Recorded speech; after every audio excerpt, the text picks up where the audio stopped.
Yeah, they are, and they've got stuff set up on this side, so I don't know if that was a waste of time, but just walking through one of the wickets, boys, and it's actually pretty hard still. Like, it's a bit soft on top, but still pretty solid. It looks a lot worse from up there than what it actually is, so the centre of the ground's actually pretty good.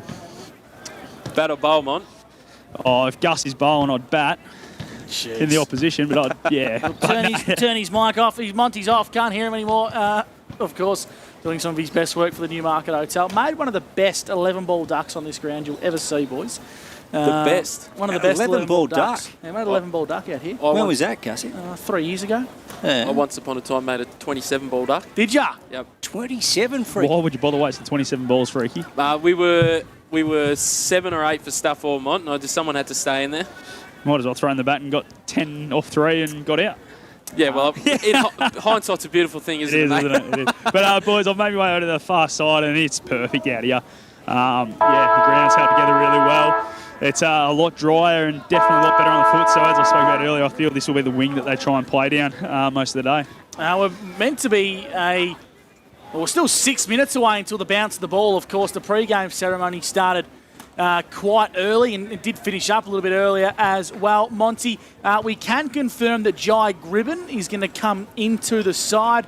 We don't quite know who the out is for the Alpine Saints just yet, so we'll get you to do some work on that. But it looks like they've got a really good mix of height and pace on the outside as well. Yeah, absolutely. They're a side this year that have shown us, they were a bit one-trick ponies with bigger bodies and only win really at Myrtleford last year. As this year they're winning games with their speed and ball movement, which is something that probably Myrtleford sides of the past probably past 3 or 4 years haven't really been known for. So it's good to see that they're changing it up, and Funky Miller's brought that AFL style of footy. And as we saw, I'm just watching them warm up, and Funky Miller's in the middle, and I tell you what, he could still play, I reckon. He did some of his best work for the Alpine Saints. He's a Doug Strang medalist. Yeah, he also made a silly comment in the grand final that he wasn't coming off till they won and they got bun. So, Are you going to bring that one up with him on post-game? I'll definitely bring it up post-game if you want me to. I did bump into Funky in the car park and I just said, mate, what's the go with you, We had 18 months of you being the general manager and you gave us nothing but a straight bat, and now you've gone into coaching. We thought we'd get to see another side of you, and you're playing like Michael Lang. You're playing like Justin Lang. It is,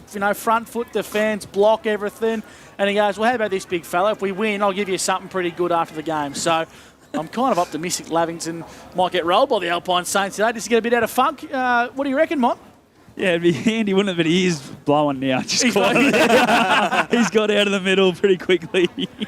Interesting to note that Big Jack Driscoll is doing the warm-up with the midfielders, which suggests he might be doing a bit of midfield work today. And I haven't actually laid eyes on Tim Hanno. He might be doing some stuff in the goal square. So what Monty said was not a good move. If the warm-up's anything to go off, Monty might be coming to fruition. Yeah, boys, and I think you're true there, but I'm just looking around. I can't see Simon Curtis out here for Myrtleford, so I feel he might be the out for Gribben to come in.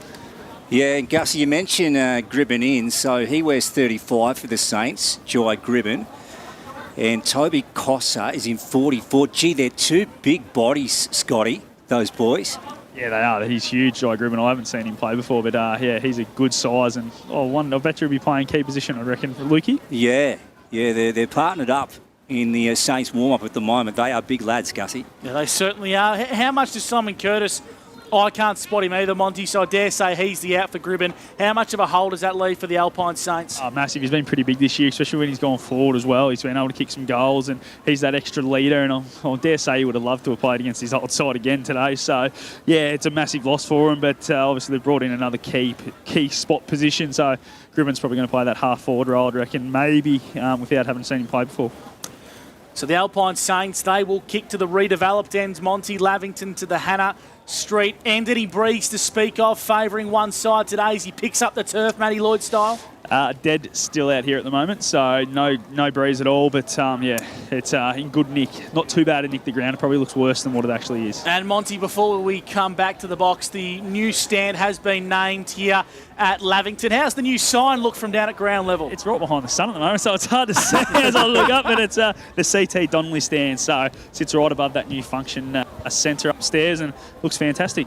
I was just about to ask before you mentioned the sun, Scotty, if you were to win the toss, do you want your forwards facing the sun, or do you want the Well, I know what it's like here very late in the day, Lukey, and it's very hard to see the footy around 4 o'clock from that Hannah Street end. So I'd be kicking probably to the old sports club end if I could. Very good. There you go. So teams are making their way to their positions. A tip from you, please, Monty, for this afternoon's clash. Yeah, I'll go Lavy by a couple of goals. Brad Sprinkle's freak 40-wing stat sheet. Yeah, I'd have to go with Lavy as well. And Simon Curtis, the late out's thrown a hole in my stat sheet as well, Gussie. So that's thrown a spanner in my works as well. Who have you got for the Alpine Saints? I've got Brody Riccardi, Mitch Del Bosco, Tom Capillari and Sam Martin. Throw Jake Sharp into the mix. Done. Easy as that. Easy as that. Luke Francis, a tip from you this afternoon. Yeah, Panthers by 12 points, Gussie. What about yourself? Fritter's in the back of the box. Who wins Frit? He's gone by Lavington. Has Andrew Moore from the board of Mail. I tipped Lavington during the week, and I'm going to stick with him. I just really think the Alpine Saints will push Lavington for a long period of this game. They'll give it a real hot crack, and I reckon we're in for a much better game of football than what a lot of the punters might suggest meets the eye. Of course, both sides have got a lot to play for. Lavington, in essence, are playing for their season. If they lose, in my opinion, it's curtains on the rest of the season 2023. The first quarter for A-grade batteries and oils is coming your way now on O&M Live. And he's the unofficial mayor of Wagga. His name's Luke Francis on O&M Live. Yeah, here we go in Pantherland, Gussie. Tom Hargrave grabbed it onto Jack Driscoll, and then Billy Glanville got a boot to it. McKinlay along the ground. Forrest couldn't quite reel it in. Then Miles Albert's got it forward, so bouncing ball inside 50 to the Hannah Street end. Here's Sean Driscoll burning away. Had to get it on the right boot, and McPherson just touched it in time, and it's gone through for 1 score. So that's the first score on the Steel Line scoreboard. Panthers lead 1, the Saints nil, and they had the kick in through Elijah Wales. He comes out towards the broadcast side, falls the way of Ashton McPherson, who wants to wheel and go and come broadcast side wing. It's a nice kick, and it falls the way of Alison Bedendo. The Saints come down to find big Winter Irving.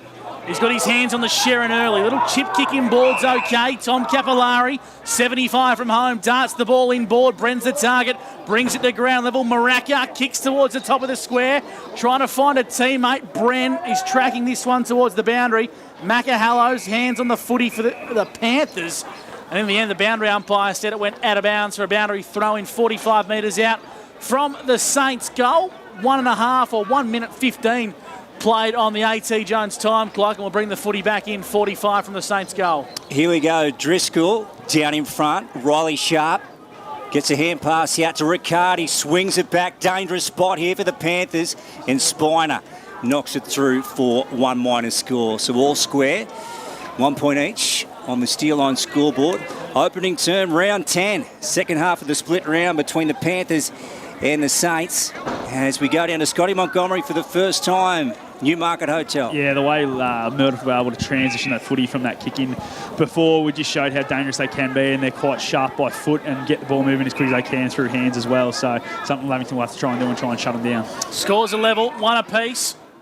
Steel Line scoreboard. The Panthers come out towards the broadcast side wing. Butler sits under the footy, brings it to ground level. Here's a go for Hopper, finds the right boot. Little chip kick down the line, and Garland on the second bite of the cherry. Did he mark that one inside the field of play, Mons? I'll give it to him. He needs everyone he can get at the moment. Inside forward 50 goes Garland. Not the best kick. The Panthers have numbers. Driscoll lowers the eyes, trying to find Driscoll. Sean and Jack link up, and we've got a free kick for a high. It's going to go the way of the Alpine Saints here, I reckon, Monty, and they're going to come out trying to find a teammate, McPherson. McPherson plays on to Elijah Wales. Just outside defensive 50. Good kick.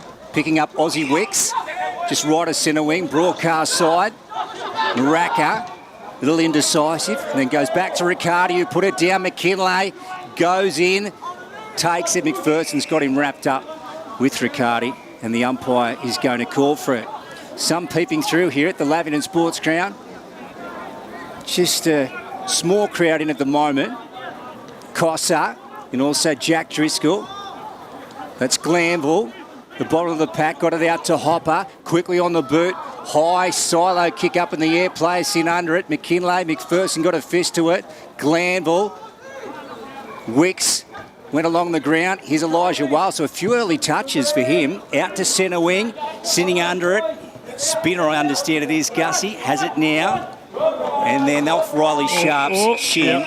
and it good seems call. to be out in the full, is it, Scotty? Yeah, just got it on the boot and come straight off the shin of Riley Sharp. So the umpire was a bit unsure which way he was going to go, but he paid the right one in the end. Monty, a lot of skewed kicks and a lot of drop marks. Is that footy your brand spanker? Yeah, brand spanker. So Brodie Riccardi, I think, might have spent it before he got it. That might have been why he dropped his. Sean Driscoll, hands on the Sharon for the Panthers, goes out to the Velodrome side wing, and it's with Hallows inside 50. Big Timmy, like Monty said in pre-game, needs to get the Jukes onto the Sharon.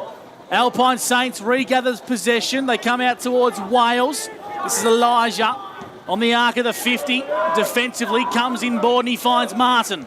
Martin on to Booker. So just right of his centre. And then wants to go for 25-metre one to Bran. Truce and a half forward for the Saints. They're shooting towards the scoreboard. Into Winter Irving. Got hands to it. Put it down. Panthers mop up through Spinner. And then out wide to Mac Hallows. And into Sean Driscoll. Freaky, how are we looking early on the 40-wing stat sheet? Yeah, 4 inside 50s to Lavington to start the game, to 2 to Myrtleford, but the Panthers haven't been able to take effect of that and only kicking the 1 behind so far in the game. Hargrave got it onto Haaland. He's on the edge of the centre square. Velodrome side for the Panthers. Booming left foot kick out towards the deck. And it's a good strong mark out in front. Just tracking who that one was. It might have been Garland.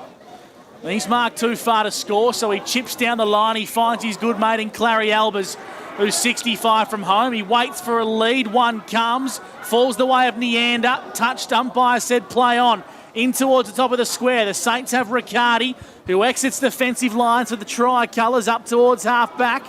Here coming through now is Albers, regathers for the Panthers. On to Hargrave, back to Albers. And Yates, low chiselling one to Neander. He goes inside forward 50. Driscoll, second bite of the cherry. That was Sean, couldn't bring it to ground level. The Saints have some defensive numbers. Elijah Wales is everywhere for the tricolours, and he links up and finds a teammate in Maraca. Yeah, thank goodness for Elijah Wales, Scotty. We got you down there, Scotty. Yeah, mate, he's been great, hasn't he? Yeah, he has. He must have had 6 or 7, Freaky. We're not keeping his stats, but he's been great early in the first term. Yeah, he certainly has been. He's been everywhere in that half-back, really using his ball use to link up with the rest of the play. It's always the way, Lukey. You don't put them on the stat sheet, they have a blinder. Absolutely, Gus Max would McLeod. have it on the stat sheet, I It's reckon. extraordinary, Luke. It is extraordinary. Gus McLeod, no goal yet. Round the body. Del Bosco heading forward. Haaland at the front. Booker overran the ball. Spits out to McKinlay, then on to Haaland, so the Panthers will get out of trouble here. They go with the 35-metre kick down the line, trying to find Cook in front of Jacobs. Ball's gone out of bounds. Left of centre wing as we go back to Freaky for 40 winks. Yeah, 6 inside 50s to 3 in favour of the Panthers in the first 5 minutes of this game. Jack Haaland and Tom Hargraves are both up to 3 disposals each on the 40-wing stat sheet, and Brodie Riccardi's up to 3 disposals as well for the Myrtleford. Just under 7 minutes gone. A.T. Jones time clock and the score's 1 apiece. McKinlay inboard to Albers. Nice looking kick. Edge of the centre square. Wants to go with an interesting little kick out towards the Velodrome side. Poor connection. Jake O'Brien takes it across the boundary. True centre wing Velodrome side. 1 behind apiece here. The Lavington Panthers and the Alpine Saints. First quarter action on O&M Live is for A-grade oils and batteries with Luke Francis. And Cossa over the top of Hannah. Ball's going to be tied up here. We're going to have a secondary stoppage over on that far side. So overcast in Albury at the moment. Quite cool. Jake Sharp. Neander. Oh, gee. He's not good, Neander. He's caught one in the ribs and he's feeling the pinch there down on his haunches. Saints come away with it through Martin. Go to centre half forward. Bran. Oh, good fist from Haaland at the back. Hopper sliding in on his knees, takes it. Might be in trouble here. Yep. Umpire pinged him, Scotty. What did you think? Yeah, a bit stiff there. He kept his feet. It's not like he dragged it in. He just picked it up and then, yeah, he got tackled. So Riccardi swings it in. Ball at ground level now, bouncing. Haaland scoop, that looked like, to McKinlay. Umpire said play on. And then Capillari came through. Winner Irving. Butler got rid of him. And then the Panthers through Tom Hargrave. McKinlay. Some rough play here in these stages. Oh! And then out the back to Jacobs. Nutmeg, 2 of them, Lukey. Clean bowled him. Gussie. Maraka on the Benendo, left foot high up and under. This will suit the big fella. Winter Irving got pushed under the footy. Umpire said nothing in it. And it spills out of bounds. 25 from the Tricolours goal. They've looked dangerous going inside 50. Might just need a clunk one. Yeah, absolutely. Just got to probably lower their eyes a little bit. They're a bit rushed with their kicks around that 40 to 50 out. So they need to just find that target inside 50 here. It's the best boundary throw-in I've seen all year. It's missed Riley Sharp. Gone over the top of the lot of them. McKinlay bombs it out of defensive 50, but Toby Cossa on debut sits in the hole. Great vision, young man. Out wide, finds Sharp. This is Jake. And I reckon the former Werribee man and former Alpine Saints coach, Monty, is going to look to back his ability in or wait for the right lead. Yeah, I think he's just playing this smart here. I don't know about the distance. I have to kick it from about 52, 53, but what a bit of vision there from Cossard. Just kicked it probably 40 metres across the top of the 50 and found his a former coach in Jake Sharp, who's playing that far wing quite well, just holding his width, and he could be a dangerous player if they keep him on the outside. Third best on ground for the Bushies last week. Craig Miller. Pocket trying to find brother Riley. And the Alpine Saints will happily concede a boundary throw in deep in the pocket. 9.5 minutes gone, A.T. Jones time clock. The Panthers one behind, the Alpine Saints one behind, and that's thanks to Steel Line on O&M Live. Yeah, Freaky, we'll just get our leading possession getter from each team. Yeah, Ewan McKinlay 5 for Lavington and Brodie Riccardi 4 for the Myrtleford Alpine Saints. Thanks to 40 Winks. Hannah. Del Bosco, ducking and weaving. Hannah's got him now. Paul ran into him and Hargrave. Gee, that was like hitting a brick wall, Scotty. Yeah, absolutely it was. They tackled him really well, didn't they? And they let him know about it too, because he tried to take him on and get through about 4 or 5 of them there, so he probably should have given it off to a teammate. Hargrave, that's a high ball out of the fence. Terrible, in fact. Luke Garland sees it sail out of bounds on the full, so Tom Capillari will get the kick. So it'll be coming straight back in from the Saints. We've still got no goal. We've gone over 10 minutes on the A.T. Jones time clock. Opening term here at the Lavington Sports Ground.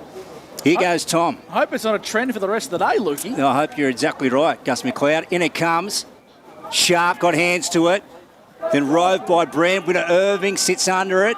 Hallows got back. Did well defensively and then just wants to hack it off the ground. Here's Albert.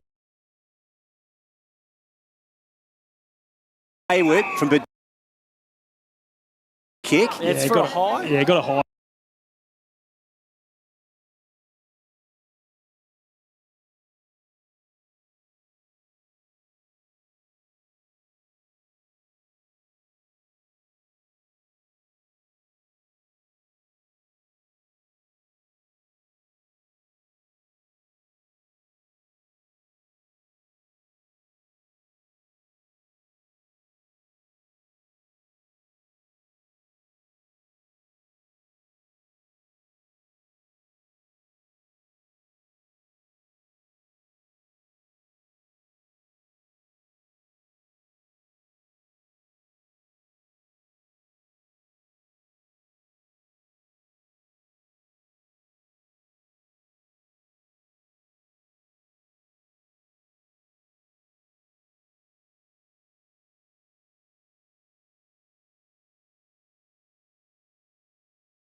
Back. The machine.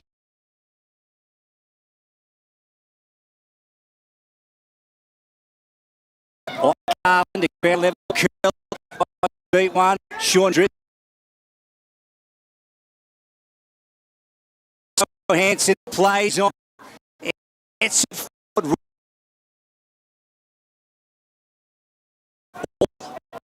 all still.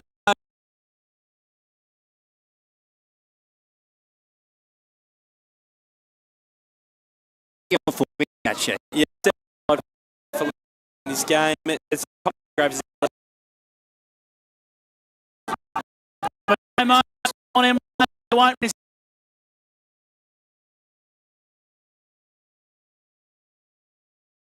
put it nicely on.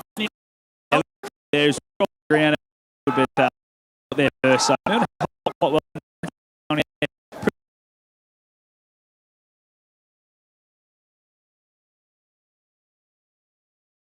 So Murray, not his best kick down, throw in front of Montmarket. Box on front to this one. Yeah, absolutely. So, got a clean there, but now we got good one. Really like the rock. The ground at the end on batter. Disposed of it incorrectly. I said nothing in it. Play on. Seen high, but the Suns have first at ground level. Not effective. Driscoll apply crunching tackle.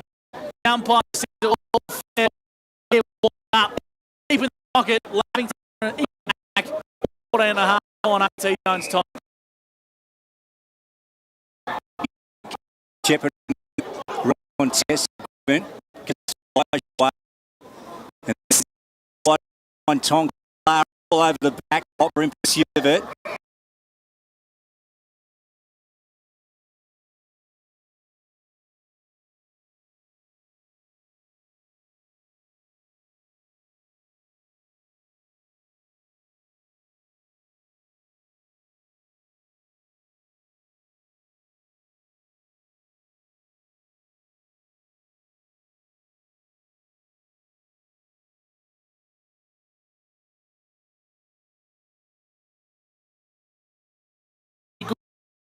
Good looking shiner. yeah, Bit of a two black shiners eye. actually. Two. He's got one on each eye. He broke the nose last week when I was talking to him earlier. So, yeah, he a bit sore and sorry, and yeah, he's just running around now.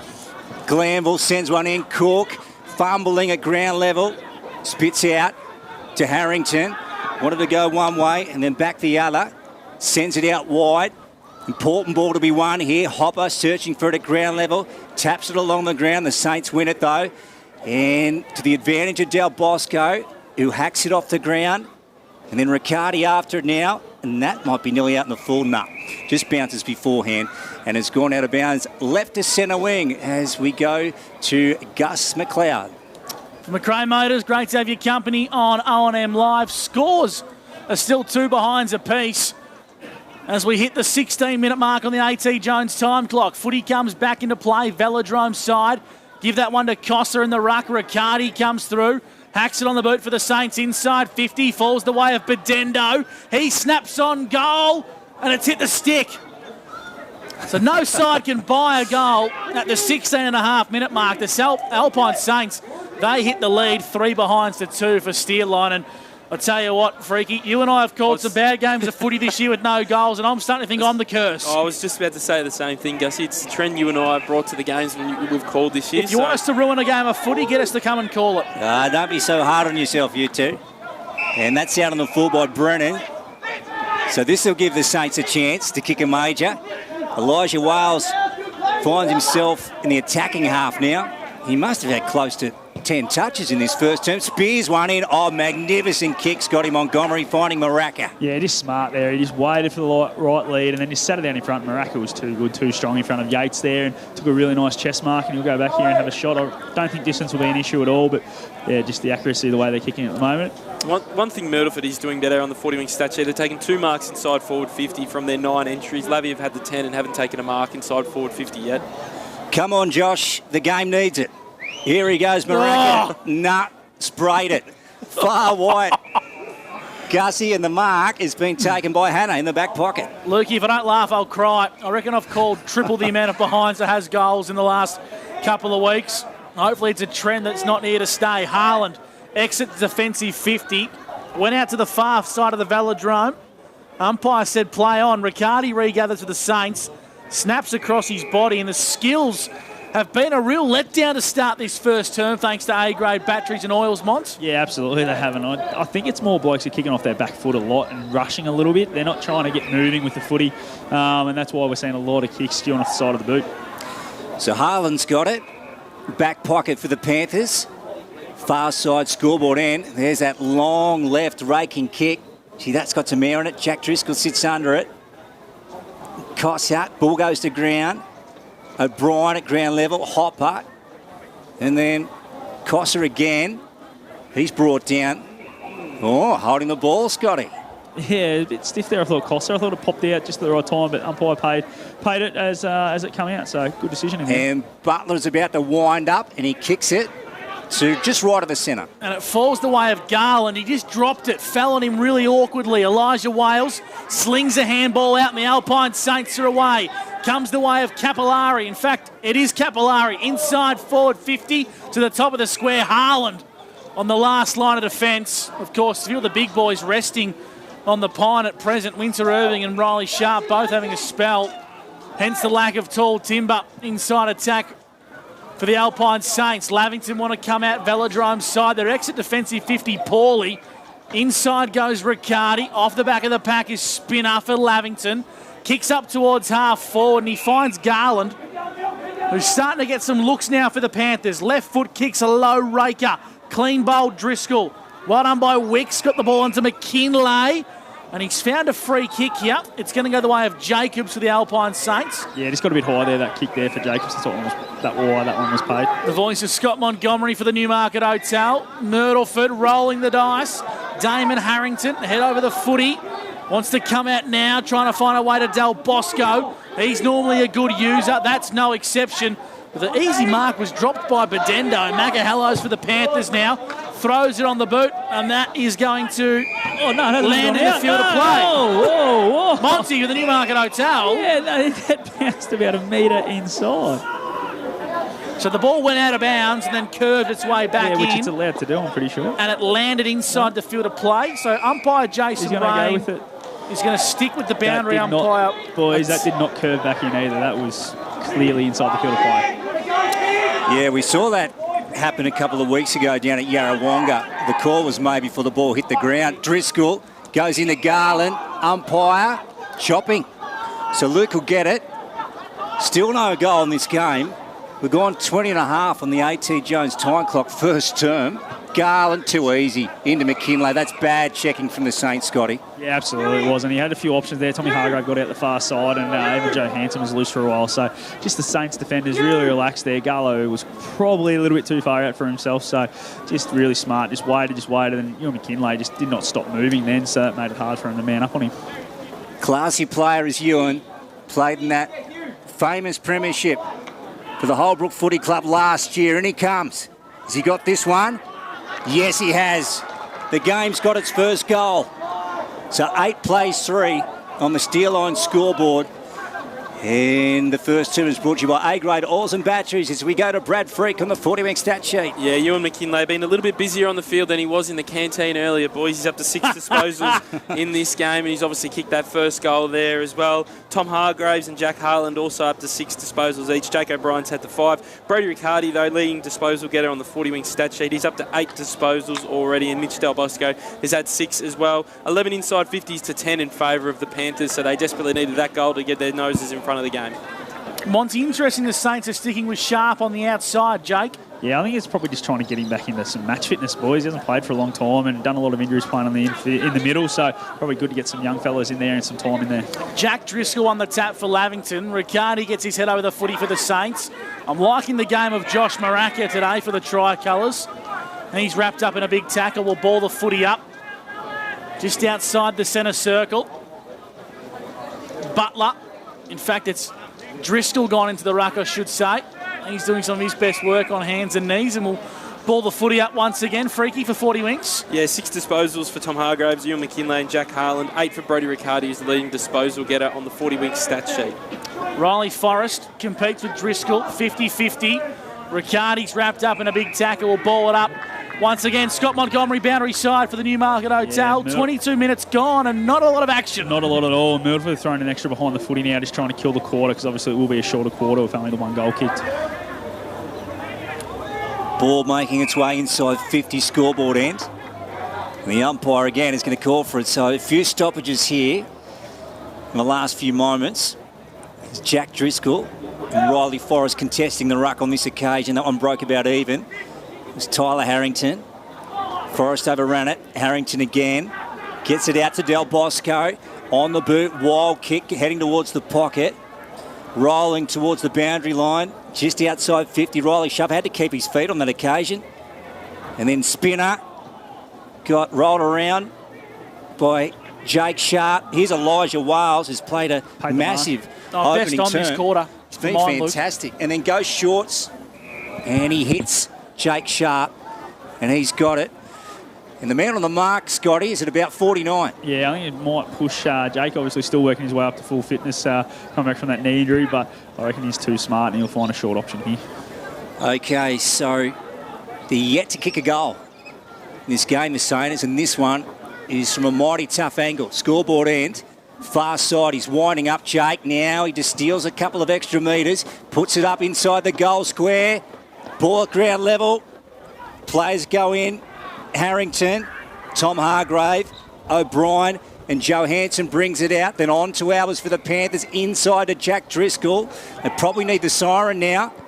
And then Tom Hargrave, a wide swinging ball, and they get out. Curley, Velodrome side, kicks down the line. Mark's taken by Garland, who's playing that centre-half forward role really well for Lavington. Links up, kicks down the line, finds Driscoll. This is Sean. Call it 80 from home. Darts the ball inboard. Ewan McKinlay. 75 from home. Lavington in towards Hannah. Big Tim. He's marked it this time. Shove that one, Monty. Big Tim. He's taking a big juke. 15 metres out directly in front. Yeah, back standing by himself. Easy one there, Gussie. But no, that's what they need. They need those big options, deep taking marks, don't they? He's dropped a couple early, but he'll go back and put this one through. So Timmy Hannah to the Hannah Street end. Comes in, and the Alpine Saints have had so many looks. Lavington less, but they've managed to kick 2 goals. 14 plays 3 on the Steel Line scoreboard. The Alpine Saints trail the Lavington Panthers. 8 disposals for Tom Hargraves on the 40-wing stat sheet. He's the one that's really getting busy for the Lavington Panthers. On the Myrtleford side of things, as we touched on, Brady Riccardi's up to the 8 disposals in this first quarter. Inside 50s actually favour the Myrtleford Alpine Saints, 13-12 in this first term, but only have been able to kick the 3 behind so far. But Lavington's gone inside 12 times for the 2 goals in this game. Yeah, so there you go, as Freaky said. So the Saints leading the inside 50s by 1. Panthers have got 2 goals on the board. Saint is yet to kick a major. Glanville out of the middle, right on quarter time here to the half-forward flank. Garland, reckon he marked that in the end. Plays on left foot, low ball going in. And then Albers couldn't quite get to it. Hurrigan turns it over to Hopper. So they've probably got one last chance here before the siren goes. Hopper slips as he kicks it. Got the kick away though. Cook over and Capillari got hands to it, but that brings quarter time in the first break here at the Lavington Sports Ground, and the Panthers lead 2-14 to Myrtleford's 3 points. This is O&M Live, and remember, on O&M Live, you will not miss a thing. Looking for somewhere great to eat? Check out Social Dining and Bar. And right now, you can get a crumbed barramundi fillet served with chips and dill hollandaise from just $22.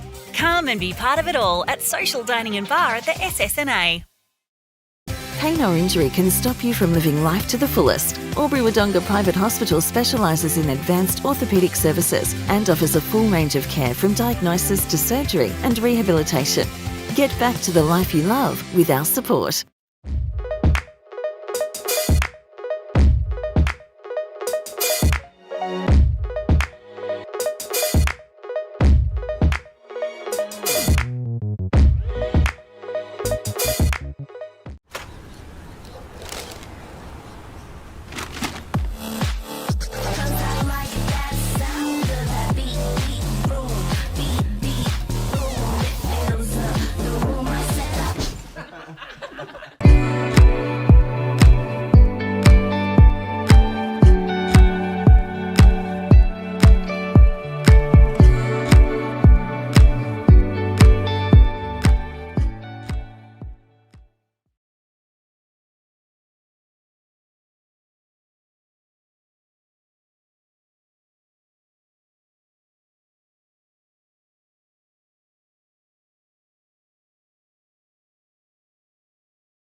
Go where you can live and learn locally. Go where students come first. Go for the choice of 120 courses across 11 campuses. Go for it with GoTAFE. 0.0% alcohol. This changes everything.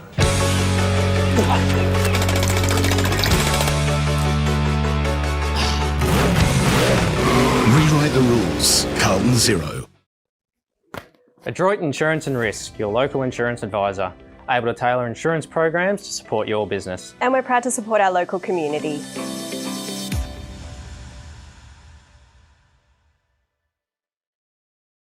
How many subscriptions do you have? One for entertainment? And one for news? And meditation? One for sport? And one for music? Whatever you're into, you can now manage select paid subscriptions in one place and save up to 10% with Optus SubHub. Discover what's trending and save by bundling them all together. Streamline your subscriptions with Optus SubHub. It starts with yes. GoTAFE is hiring, and we want you on our team. Flexibility, professional development, generous remuneration, and a staff wellbeing program are just a few of the great benefits we offer. If you have a passion for your skill or qualification and you're looking for real work-life balance, then GoTAFE is the place for you. GoTAFE is leading, inspiring, hands-on, flexible, fabulous. We have dozens of trainer positions and corporate roles open right now. Get in touch today.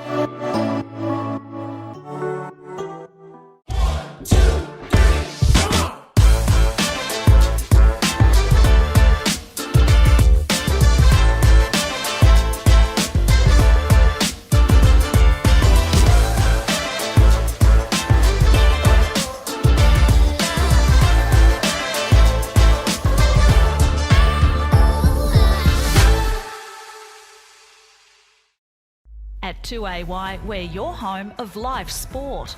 Every weekend, we bring you the best live broadcasts of the Ovens and Murray football and netball. Listen this weekend on your radio or the 2AY app. On 2AY. Welcome back to O&M Live. It's quarter time. The Panthers lead 2-2-14. Myrtleford 3 behind. CMV Truck and Bus scoreboard. Brad Freak, Optus scored his best. Your local Optus stores, Albury, Wodonga and Wangaratta.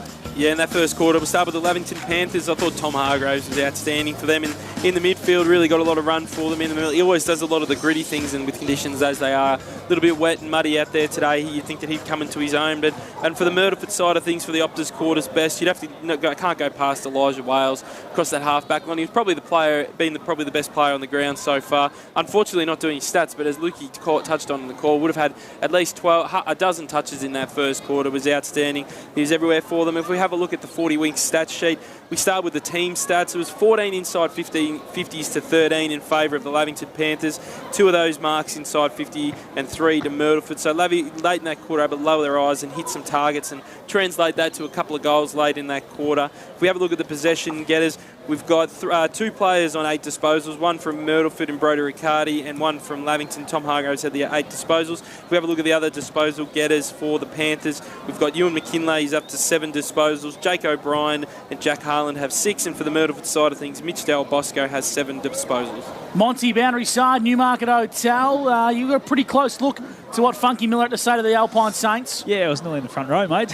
But he was pretty happy with the way they've played the footy, the way they've moved the footy, but then he was disappointed with 2 areas of their game, which is work rate and just mindset. He thought that a couple of times they thought they were just going to win it back and just went out and tried to get the easy kick before going to help. So let's just work harder to get to those positions and help each other out a bit more. That was the main thing, his main messaging, and his big one at the end was let's make sure that we're in this game at half-time. Let's not let them get a roll on now. They kicked 2 in a row. Simon Curtis has got the magnet board for the Alpine Saints. He's a late out, but he must offer something extra on the bench. Monty being a premiership coach in this comp. Yeah, premiership coach obviously is a massive tick to his name, and he'd be helping out big time, but obviously Funky Miller's got great experience as well with his stuff at the AFL. So hopefully we can see a few more goals in this game. Gentlemen, freaky on the 40-wing statue. We'll quickly touch on the inside 50s. Myrtleford are not without their chances. No, they had 13 in that first quarter and took 3 marks inside forward 50. So they had plenty of opportunities and only were able to have the 3 shots a goal for 3 behind. So just need to be able to translate that a little bit more into goals, and they'll be moving back into this game. Let's hope for a better second term for Wodonga Pumps and Mowers here with Luke Francis. Here we go. Gussie Cossa and Jack Driscoll. Now, Jack Driscoll went to ground heavily. Free kick's going to go the way of the Panthers. Yeah, through Glanville for a Glanville. hold off the ball there, boys. Yeah, Scotty, and here goes Billet. He winds up and he sends it in forward. They get an entry early over the back. Albers on the boot, left, on the right, I should say, and he gets it. So that's the perfect start of the second term. 20 plays 3 on the CMV Truck and Bus scoreboard. AT Jones time clock. Oh, it's probably gone about 20 seconds, I reckon. In the second term, Scotty, a little unfortunate, I reckon, for the Saints. Yeah, but that's what Lavington need to do. Get it in nice and quick. Don't allow numbers to get back for the Saints. And Miles O was so crafty, has been for a long time. He was just first there, read it really well off the boot. And, yeah, when he gets a chance at snapping goals, he doesn't miss too many, Clary. So a hot start for the Panthers in the second term. Wodonga Pumps and Mowers back in the middle. Martin burrows his way through. Riccardi joins in on the action.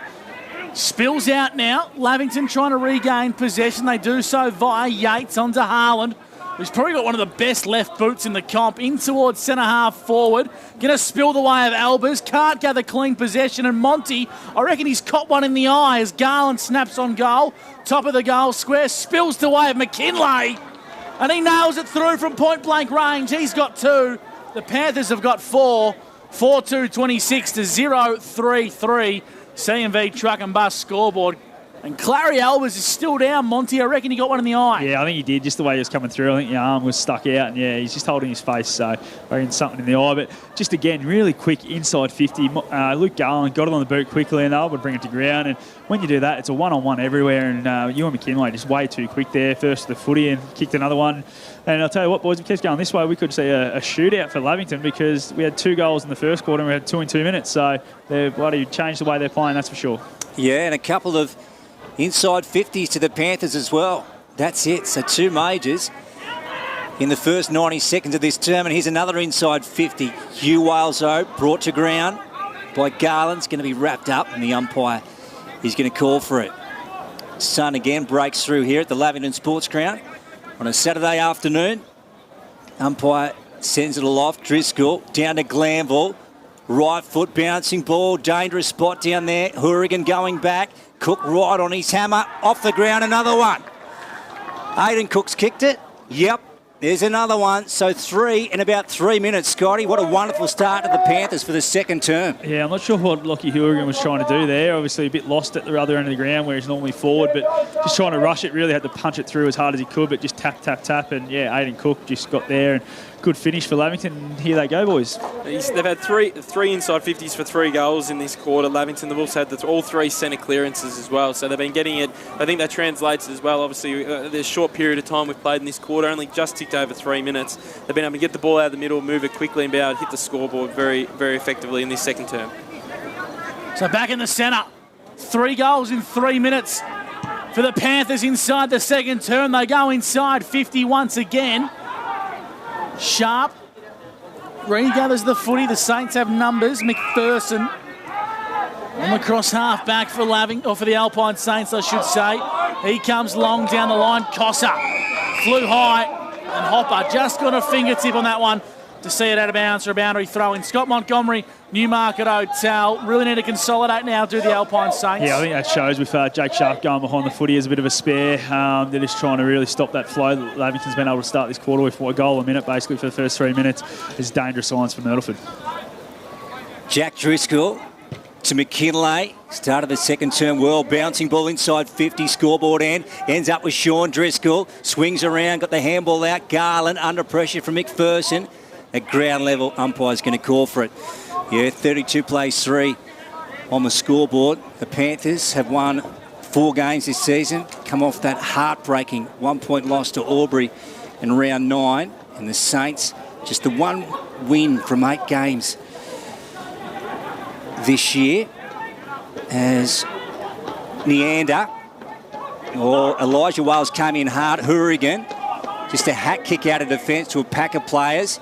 Jack Driscoll and Ned quickly on the boot. Now Riccardi has a chance to scoop on it. Oh, Harlan met him hard. And it's been adjudicated high, Scott Montgomery. Yeah, he has, and he hasn't moved either. He's been pretty slow to get off the ground, so he must have really got him because Jason Ray was in a perfect position to see that one.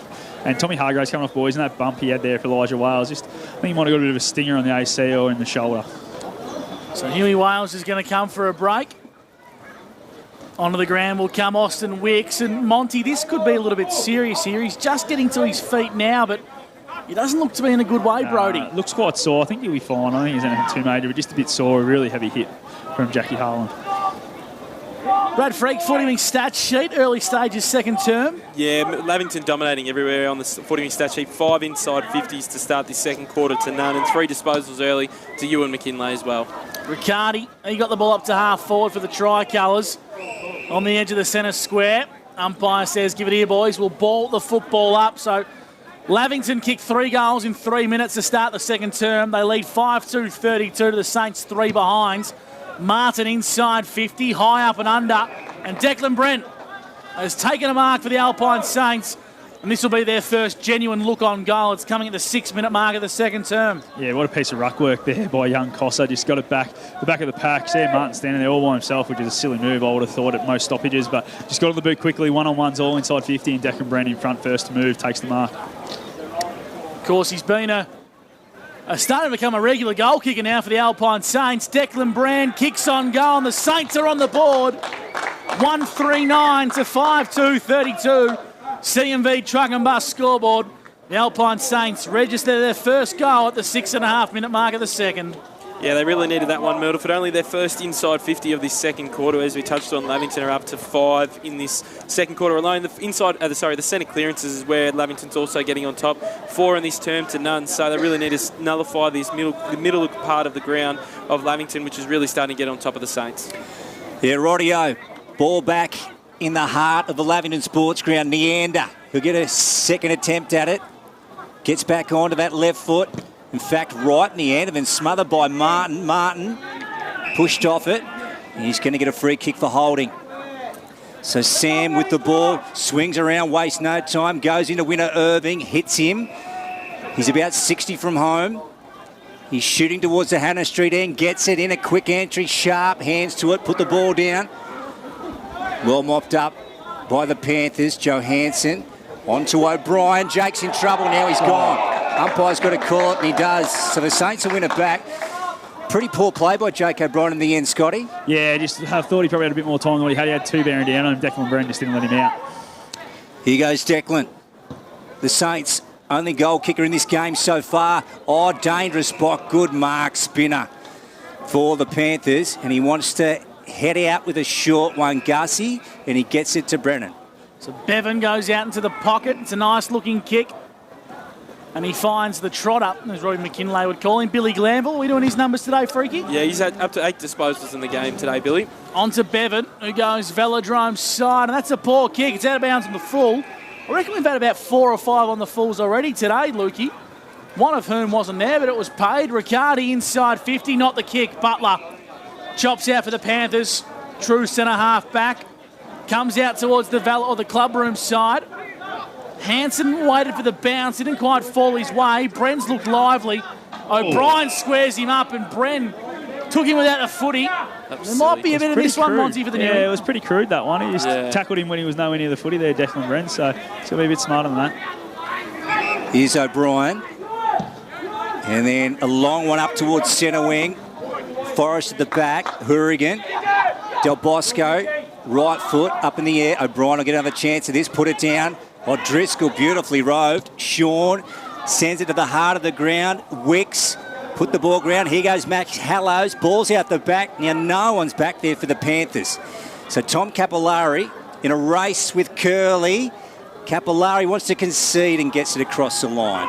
So 33 plays 9. Lavington in front. We've gone just over 9 minutes on the A.T. Jones time clock. As we go back to Brad Freak. Freaky, how's our inside 50s looking now in the second term? Yeah, even up a little bit, 6-4 in favour of the Panthers. Neander, opportunistic for Lavington. Shoots on goal, but it's stopped on the goal line, Freaky. Yeah, it's 6-4 in favour of the Panthers in this second quarter. It was early, it was all one way, but now it's evened up a little bit. So a poor kick from defensive from the Alpine Saints. Driscoll intercepted. But the umpire said he took it out of bounds for a boundary throw. And so Myrtleford, they just need to be a little bit more calm and composed, Monty, exiting D50. Yeah, absolutely. Taking on a few kicks that probably aren't there at the moment. They just need to make sure they're getting it down the line, get it to the big guys and get a repeat set outside near the boundary line. 10 minutes gone. Wodonga Pumps and Mowers second term on O&M Live. But Dendo, he'll overrun the footy. McKinlay, handballs out wide. Hanson wants to come inboard, finds the non-preferred to the top of the square. Busting out of the square was Cook. Falls the way now of Neander onto Hargrave. Kicks to the top of the square and Huey Wales, the original Facebook poster himself. We missed some of Huey Wales' good content and he comes inboard and he finds Del Bosco. He does, and away goes Gussie. Del Bosco hits Riley sharp. Just inside the centre square, far side. And Riley now moves it inside, high ball. Winner Irving won out with Butler. Winner Irving went to ground. Adam won the marking contest on that occasion. Now he ties it up at ground level. He's going to ping him. Drag it in, boys. Yeah, I think that one.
Sharp kick.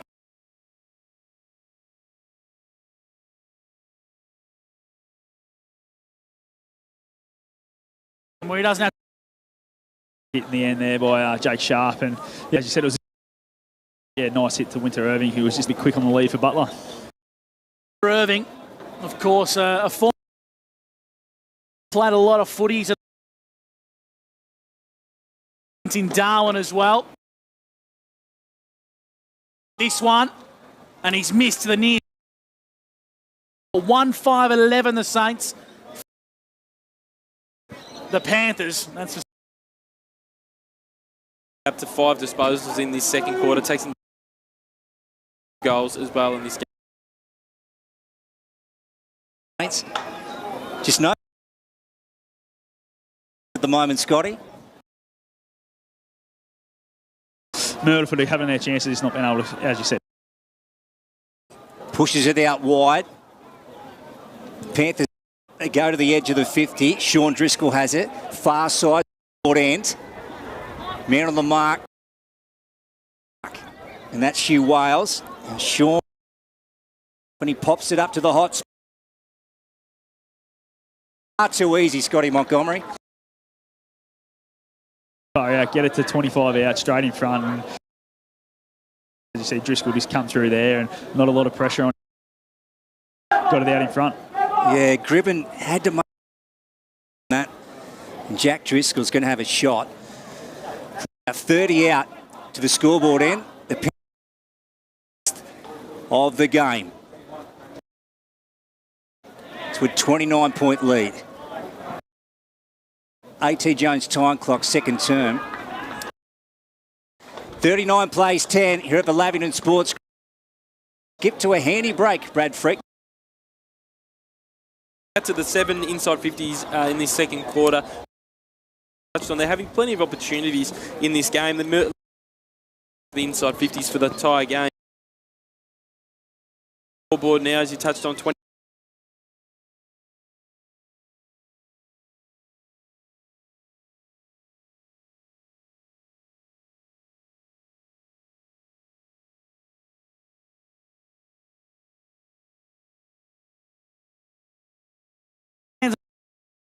And the footy does, Jono.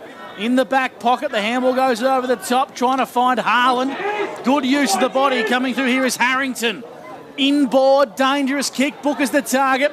Comes to ground level. Bedendo's wrapped up, and the umpire's going to pin him, holding the footy. And he might be a little bit stiff for mine, Monty, for the Newmarket Hotel. Had the arm throw. I think Gussie, that was the thing that really killed him. He had that one arm throw. He had to try and get it on the boot, but it was a great tackle there by Jono Spinner. O'Brien went to Hopper. So the Hannah Street in now, just outside defensive 50. Glanville just made the kick in time. Handball's off to the running Hopper again, so that's good play. They link up and then a long one down the line looking for Cook. Try to get his opponent, Hugh Wales, under the ball. And there is a whistle. Yeah, he got a free kick there, Cook, holding the man.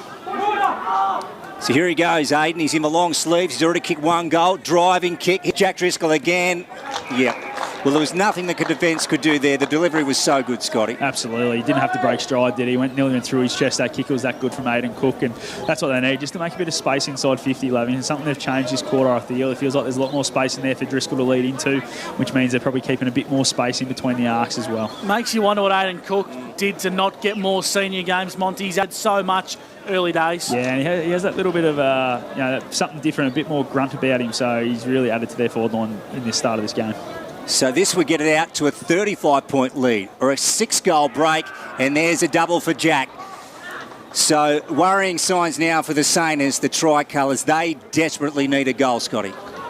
Yeah, absolutely. Jack Driscoll's been really good. He's kicked the last 2 for Lavington, and just a nice little break now. Obviously started the game really well. Myrtleford were able to keep Lavy goalless until late in that first quarter, but they've got a real roll on now, and they need to make sure they set up really well and just slow the footy down maybe. They're probably trying to take it on a little bit too much for the middle and turn the ball over and pull. 50s to 7 in this quarter, so Myrtleford aren't without their chances, but Lavington just getting more effective inside 50s and hitting the scoreboard more regularly. A game-high lead of 35 points goes the way of the home side, the Panthers. Back in the middle, it's congested. We'll ball it up once again. Leading possession getters for each side. Freaky for 40 winks. Yeah, Ewan McKinley's up to the 12 disposals in this game, and Sam Martin's up to 9 as well for the Myrtleford Alpine Saints. Both having good effect for their team. Put another one down for McKinley. In fact, that was Billy Glanville. Elijah Wales, been arguably Myrtleford's best for mine. He goes out to the Velodrome side. Martin, long raking kick up towards half forward. One-handed juke, if you don't mind. Pretty good play, and the kicking board is nice towards Driscoll. He comes out to Hopper. This is a great switch of the footy from Lavington. They come out the club room side, kick towards O'Brien, sits nicely. He throws on the boot inside 50. Garland. Superb play from Lavington. They open the game up.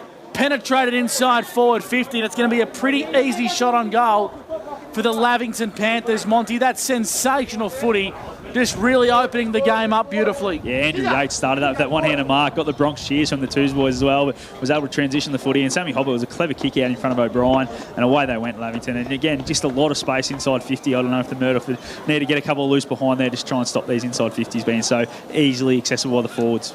Luke Garland's. In he comes for the Panthers. Left foot kick. Lukey just squeezes it in. He likes it off the boot. Luke Garland kicks the Panthers 8th. And when Myrtleford started this game so closely, Lukey, the Panthers are just kicking away. Yeah, absolutely, Gussie, that's right. It has been a really poor quarter from the Saints. Scotty, the observation, I don't know if this is right, being down at ground level, they look like they're really well spread and holding their positions really well, the Panthers. Yeah, absolutely. They are. As I said, I think they're starting their forwards a lot deeper, and then the three that are across the half forward are getting up really high, so they spread the ground out and keep getting a lot of holes of space over the lines of defence that Myrtleford are trying to set up. Yeah, exactly. Driscoll, and then Sharp, that's Riley, sends it forward. They need something out of this, the Saints, this entry right here now. And then bouncing ball, McKinlay. Sharp will get another crack at it, trying to spin out of the McKinlay tackle. Sainers come back to Maraca. Here they come again, so another forward entry coming out. Brand put it down. Harrington, that was Tyler. Annette, Spinner, Bevan. Along the ground to Hopper. Short one, Yates. And then out of pressure, out of bounds. We go back to Freaky on the 40-wing stats. What do you got for us, Freaky? Yeah, Ewan McKinlay, Billy Glanville and Jake O'Brien all up to 5 disposals each for Lavington in his second term. Sam Martin's up to the 5 disposals as well for Myrtleford. Both teams have had the same inside 50s, 9 apiece in this second quarter, but Lavington being much more effective going forward. The Panthers by 41 points at the 21-minute mark of the second. Wodonga pumps and mowers. Free kick for a ruck infringement. Riley Sharp's the beneficiary, and the umpire's going to bring him back onto his line, Mont. Yeah, he's just got to come around. He tried to go a bit too quick there, so the umpire correctly called him back here, and Sharp will try and bang this one nice and deep, I'd imagine. Inside 50s, Freaky this quarter? Yeah, 9 apiece in this second term. So Myrtleford with this next one, they'll actually have more inside 50s than the Lavy Panthers, but just haven't been able to be as effective going forward. And once again, that's a prime example. Poor inside 50 allows Spinner to sit under the footy. They're going to regather another crack here, the Alpine Saints. Wales, Elijah once again. Spinner sits in the hole for Lavington, brings it to ground level. Pinballs around 25 from home, and we'll have a stoppage directly in front. Just need to change their entries up, I think, at the moment. They're just sort of kicking to that one particular spot. Need to use their angles a little bit differently as they do go forward. 41-point lead if you've just tuned in on the CMV Truck and Bus scoreboard to the Panthers here on their home turf. McPherson in front of O'Brien. McPherson went to ground, Neander, and they set across the line in front of the Panthers bench. So we're gone close to 23 minutes on the A.T. Jones time clock here. Let's see what happens from this throw-in. Who can win the clearance? Saints desperately need to. Umpire hurls it back in. Riley Sharp front spot. Maraca. Nice clearance to Elijah Wales. Just couldn't quite reel it in. Sean Driscoll overran it. McKinlay overturned it to Jacobs. Quick one on the boot. Bouncing ball just outside 50. And then ball sent across the line. And again, another throw-in, Scotty, for the Newmarket. Absolutely. It's been a bit scrappy here. The ball is quite wet. It just skidded across in front of me here, and it was, had a big film of water on it. So I wonder if that's starting to play a bit of havoc late in this second quarter. Monty, where the grandstand sort of provides shade, I'd imagine it's quite wet underfoot there. Yeah, still really wet on this wing here in front of us, boys. So in the ruck, give that one to Big Driscoll. Here's a go for Jake Sharp. Lowers the eyes. That's a better entry. Kick needed a bit of work. Yates for the Panthers on hands and knees. McKinlay joins in. Got a handball away in the nick of time onto the captain, Hargrave. Neander got legged. Handball was poor. Turned over. Del Bosco. Just shimmies and shakes. Soaks a bit of time. Gets it out to Winter Irving. The hyphen. Gets around one and he's gone now. Holding the footy. Had no one to give the dish to. Had to try and invent something in the end. Spinner wrapped him up, got it onto Macca Hallows, and Lavington have got the ball across half back on the Velodrome side. Gus McLeod calling so well for McRae Motors here on Owen in Live, 1494 2AY. 15-6, 3 and E. And what about the derby tomorrow, boys? Big the one. Wang Rovers up against the Maggies, Freaky. Yeah, it'll be a big game down there tomorrow. I'll be tuning into that one between the Pies game, but it'll be a massive game. Scotty, you doing the double header? Yeah, mate, got the double header, so I'll head down the highway tomorrow as usual. Yeah, Panda and Robbie down there should be fantastic. Can't wait for that. Tom Hargrave and the great Dan Vaccaro. What number is he, Freaky? You can make up number. It's not number 1. Okay. Don't worry, you had a bit to say about that during the week, Lukey. I'm sure he did. Yeah, he did. Neander. And ball out of bounds on the far side. Gussie. 25 minutes gone. A.T. Jones time clock. Monty Lavington going to look to try and play a methodical brand as we build up towards the major break. Yeah, absolutely. I think they'll be looking for 1 or 2 more and really ice this quarter now. They will just keep attacking, whereas Myrtleford probably need to ice it and put a couple of loose behind the footy. So Myrtleford, they'd love a goal before the major break. They've had more inside 50s in the second term. Getting nutmegged there was Driscoll. He regathers but couldn't quite get the footy. The Alpine Saints have possession. Elijah Wales been very good. Throws it on the right boot. True centre wing. Down the line to Winter Irving. He needs some grippo or something, Monty. He's getting his hands to so many contests. He's just not racking any of them in, the big fella. Yeah, absolutely. But he's shown us when he gets on a lead that if the kicks are right, that one just sat in the air a little bit and gave Brennan every chance to get over the top. If the kicks are right, he's quite a strong mark. So probably just needs to use a bit better towards him. Close to the long break here at the Lavington Sports Ground. Sharp over it. Glanville comes in. He fought away for it. Glanville gets to his feet, smothered by Martin. Well done. Jack Driscoll swung around. Off to Jake Shark, quickly on the boot. Harlan goes back with the flight. Great mark. Great mark. That is an ultimate fastness, tough nut play of the day, Scotty Montgomery for the Newmarket. Yeah, he stands up, doesn't he? And now he's yelling and screaming at his teams to try and spread it so they can get the ball moving quick. Dangerous kicking board. Martin got a fingertip on it. Allows the Alpine Saints to apply a turnover. But Riccardi, his kick was poor. Big Jack Driscoll for the Panthers on the boot. Inside 50, O'Brien dropped it, regathered, got a little dinky kick towards the top of the square. They have numbers. Exiting defensive 50 was Jacobs, not his best kick. Trying to find Sharp, the former coach, Neander. He's hot on his heels. A 50-50 be a great outcome here. Umpire has whistle in hand. He's going to ball the ball up. Just favouring attack for Lavington on the Velodrome side. 8-3-51 the home side. The Alpine Saints 1-4-10. CMV truck and bus scoreboard. 27.5 minutes gone on the A.T. Jones time clock. Panthers searching for their 5th win of the year. Inside 50, Sean Driscoll whistle. It's going to the Saints, Scotty. Yeah, paid a bit high just with the arm coming over the top there, so probably right there. So, yeah, Jason Rain, one of the best in the business, doesn't miss too many.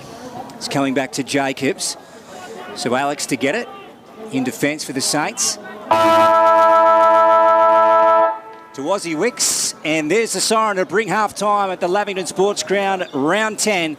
And at the long break, it is the Lavington Panthers 8-3-51 to Myrtleford's 1-4-10. And we'll have the Ray White Rural Halftime Show coming up shortly on O&M Live, where you will not miss a thing. Looking for somewhere great to eat? Check out Social Dining and Bar. And right now, you can get a crumbed barramundi fillet served with chips and dill hollandaise from just $22. Come and be part of it all at Social Dining and Bar at the SSNA. Pain or injury can stop you from living life to the fullest. Albury-Wodonga Private Hospital specialises in advanced orthopaedic services and offers a full range of care from diagnosis to surgery and rehabilitation. Get back to the life you love with our support.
Go where you can live and learn locally.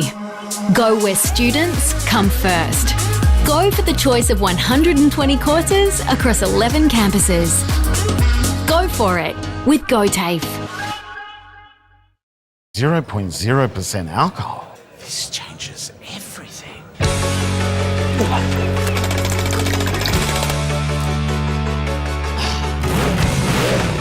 Rewrite the rules. Carlton Zero. Adroit Insurance and Risk, your local insurance advisor, able to tailor insurance programs to support your business. And we're proud to support our local community.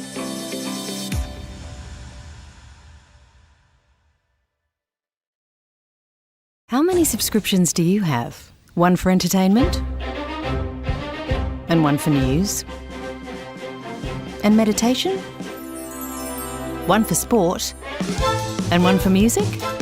Whatever you're into, you can now manage select paid subscriptions in one place and save up to 10% with Optus SubHub. Discover what's trending and save by bundling them all together. Streamline your subscriptions with Optus SubHub. It starts with yes. GoTAFE is hiring, and we want you on our team. Flexibility, professional development, generous remuneration, and a staff wellbeing program are just a few of the great benefits we offer. If you have a passion for your skill or qualification and you're looking for real work-life balance, then GoTAFE is the place for you. GoTAFE is leading, Inspiring. hands-on, Flexible. Fabulous. We have dozens of trainer positions and corporate roles open right now. Get in touch today.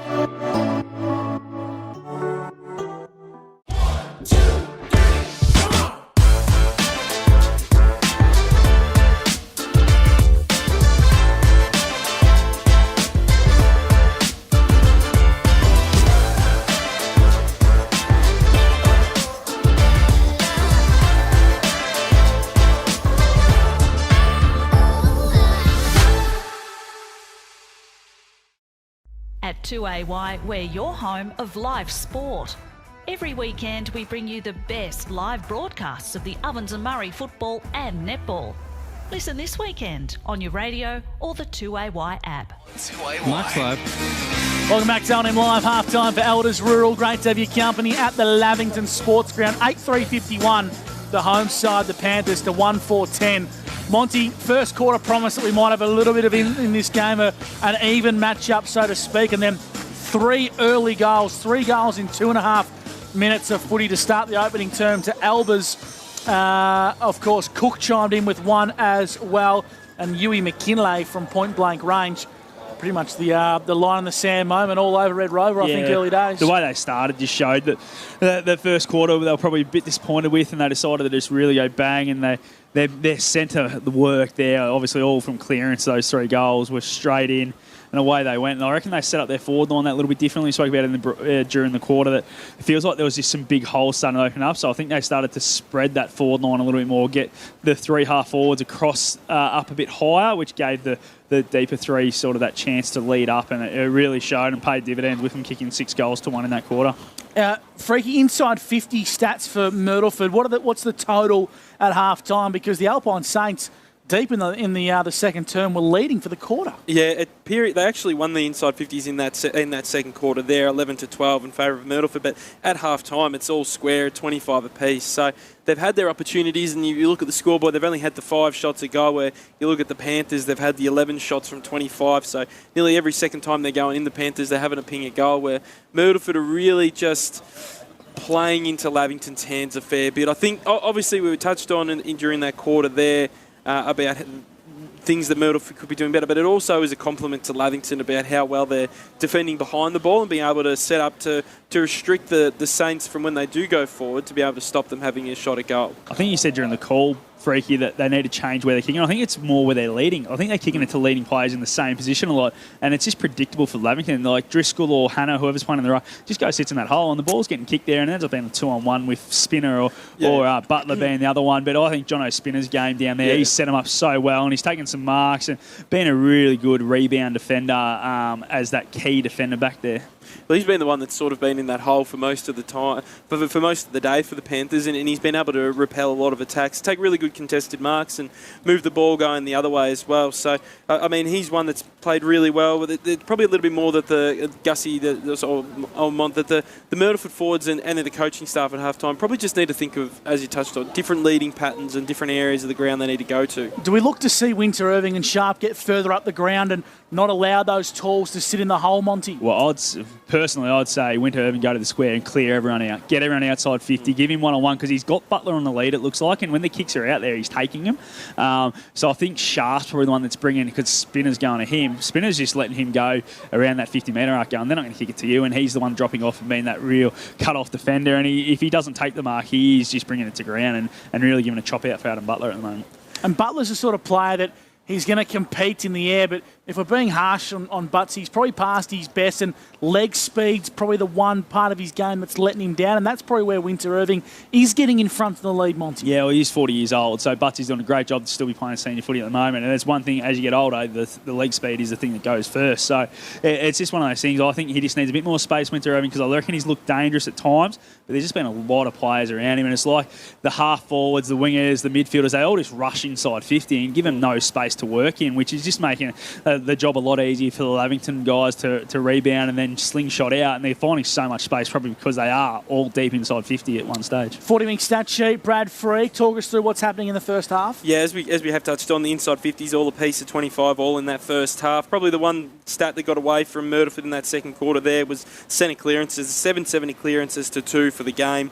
Early on in that second quarter, it was 3-0, and that's where Lavington were able to kick those 3 early goals, 6 marks inside forward, 50-5. So both teams were able to find options going forward, just haven't been able to hit the scoreboard as regularly as we know of for the Saints. If we have a look at the possessional stats, Ewan McKinlay leads, sorry, no he doesn't, Tom Hargraves leads the 40-wing stat sheet for Lavington. He's up to 14 disposals in that first half. Ewan McKinlay's up to 13 and kicked the 2 goals as well. He's been really good for the Panthers. If we have a look at the Myrtleford side of things, Mitch O'Brien's playing really strongly in the middle of the ground for them. He's had 13 disposals, and Brodie Riccardi's had the 11. The one bloke that I'm not taking stats of, who would be around about that same mark easily, would be Elijah Wales as well. He's in that first quarter, he stopped a lot of forward entries for the Panthers and has been really solid for the Saints across halfback today. I feel the Lavington forwards probably put a bit more time into him in that second quarter. He wasn't allowed the same space or freedom like he was in the first quarter, and I think they realised that he was the guy that was giving them a lot of drive and why they were probably right in that game early on. But yeah, when he's not getting the footy in his hands, they're obviously going to struggle, aren't they? Is it really just the forward half, Mont? If we look towards the second half of the game now, is it probably that forward structure that you think for Myrtleford needs to change for them to have a chance to get back in the game, or is there something else as well in the middle of the ground? I think it's the main thing that will be give them a chance to get back in the ground if they can find an avenue to goal, which, as I said, I feel Winter Irving one out in the square is probably the one. But I just feel that other things that need to change. I think they're a little bit slow on the outside today. Obviously, Jake Sharp, no offence to Jake, he's coming back off the knee, Rico. Just looks a little bit slow. And, you got Joe Hanson, you got Tyson the Andy, you got guys like that with real leg speed. Macahallow's another one who are playing out on that wing. They seem to be getting involved in the game a lot more, as Jake's sort of playing that defensive wingman role, and it's really giving them a lot of space. And they're the guys that are giving Lavington so much drive when they're changing direction from their half-back line. And Joe Hanson was one that I was going to touch on as well. I think from the few games I've seen of Lavy play this year, it's probably been the best game I've seen him play for the Panthers this season. The second half of the game against Albury a couple of weeks ago, I thought he worked into it quite well, and today, for the start of the first half of this game, I think that his leg speed, as you touched on there, and his ball use at times, is considering how wet and slippery it is out there in different pockets of the ground. I think that he's been able to use the ball really well for the Panthers across the ground, and he's been able to set up a lot of different forays forward for them in this game. Yeah, I think you're spot on there. I think early on in the year he's probably at half-back, which is where he played a lot of good footy at Cora. But him and Jack Harlan play that same role. They're both that raking kick who can get it. And obviously, if him and Jack are both running past Lavington players, they're going to give it to Jack because they know who he is. They're used to the voice, whereas Joe's probably found it hard to work his way into that role. He's got up the ground a little bit more in the last couple of weeks, got to that wing, and he's playing that role really well. As you said, he's really given them some good drive today, and he's probably playing his best game for Lavington. Well, you can see that at times. Obviously, it takes 5, 6, 8, 10 weeks for new players to get integrated in the side, and just become accustomed to them. So it's good for Joe to see that he's playing good footy, because it'll also mean that Lavington will start playing better footy as well, having his ball use and decision-making across the half-back line for them for the back half of the year. Early days like the output of Toby Costa, the young ruckman from the Alpine Saints. He's a Bush Rangers player. He's been heavily touted as a gun basketball. Was on the Bandits roster last year and has had some pretty big offers coming in from the American college system. He's choosing footy, and Monty, an early sign that I really liked the way this guy goes about his footy. When he got the ball, I think one from a free kick, about 65 from home. Most big old dopey ruckman just bombing on the boot inside forward 50. A lot of young footballers have done that as well. But instead, he opened up the game and hit Jake Sharp on a really good 45-metre kick to open the game up a lot. Yeah, I think that shows that he's been in that high, or not the higher system, but that elite system at the underage level in the bushies. And that's what they teach him a lot, to open the eyes, pan the eyes, have a look over the whole ground. Because if you do transition the footy, which he did on that occasion, it gives him a much better look inside 50. And it was a great kick. To be able to see it is one thing, but then to execute the skills another thing. So he showed that he's a highly skilled player and one to watch out for. We called for it in pre-game. Monty, you called for it especially. Luke Garland to do his best work between the arcs today and turn that defence into attack for the Lavington Panthers. And he's a player that he only needs a handful of disposals a game, and when he starts bringing that passage in towards the Lavington Panthers attack, he's a guy you really want having hands on the Sharon 80, 70 metres from home. Yeah, I know I probably didn't transition to goals in that first quarter. I thought he was fantastic. He probably took 4 or 5 lead-up marks and wheels onto that left foot. And I don't know how blokes don't know he's left-footed. They keep man in the right-hand side. He wheels that left foot every single time. Can't kick right-footed. I think it's he'll die if he actually does kick on his right foot. Like, he's allergic to it. So it's one of those things. He just goes left, and how guys who's played nearly 250 games for Lavington, they still don't know he's going to be a left-footer is beyond me. But yeah, he's been great today, and he's hit the scoreboard too. Got rewards for effort down the second overland in that second quarter. So yeah, I love watching him play at half forward. He's a guy that just keeps leading all day. And he's probably not the fittest guy out there, but he'll be running past guys half his age as he keeps going. Around the grounds, Freaky for being elite? Yeah, obviously there's no other games in the Ovens and Murray at the moment, so just chasing up some scores in the Hume League at the moment. Now, this is on Play HQ. Some of these have said that it's final, which I don't think that it would be final at this full-time hooter at You're saying Play HQ is playing up? Yeah, no way. You wouldn't read about it. Shock, horror. So I can only go off what I've been given here off Play HQ. So Osborne and Lockhart, Osborne out at the moment there by a 17-point lead, 44-27. Billabong Crows kicked an early 3 goals over Henty, 19-8. Gindra 30 points up over Randwell Bundry, 65-35. 2 points of difference between Holbrook and CDHBO. That's only 1 goal 2 to 1 goal there, so not too sure about that one. I'd say Howlong's going to get the chocolates in this game. 98 points up against Murray Magpies in that game. And the last game there, Brock Barham and Colcan, it's only 3 behind to nothing. So some of those games, I don't think that Play HQ has been up to date in some of them, but some of them possibly as well. So don't keep what I just said as gospel. So it looks like the umpires are making their way back onto the ground, and we'll take a break here on the halftime show for Elders Rural. Of course, on the other side of the break, the third term's coming your way. Lavington 8-3-51, Myrtleford 1-4-10. It's on O&M Live, where you won't miss a thing.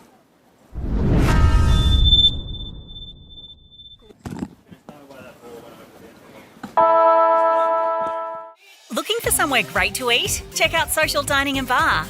And right now, you can get a crumbed barramundi fillet served with chips and dill hollandaise from just $22. Come and be part of it all at Social Dining and Bar at the SSNA. Pain or injury can stop you from living life to the fullest. Albury-Wodonga Private Hospital specialises in advanced orthopaedic services and offers a full range of care from diagnosis to surgery and rehabilitation. Get back to the life you love with our support.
Go where you can live and learn locally.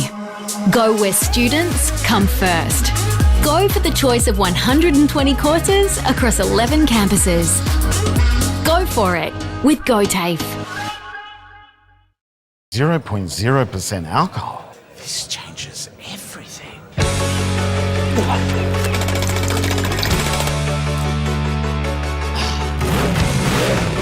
Rewrite the rules. Carlton Zero. Adroit Insurance and Risk, your local insurance advisor, able to tailor insurance programs to support your business. And we're proud to support our local community.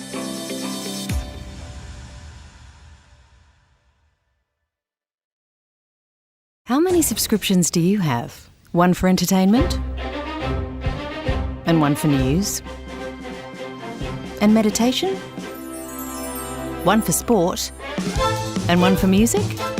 Whatever you're into, you can now manage select paid subscriptions in one place and save up to 10% with Optus SubHub. Discover what's trending and save by bundling them all together. Streamline your subscriptions with Optus SubHub. It starts with yes. GoTAFE is hiring, and we want you on our team.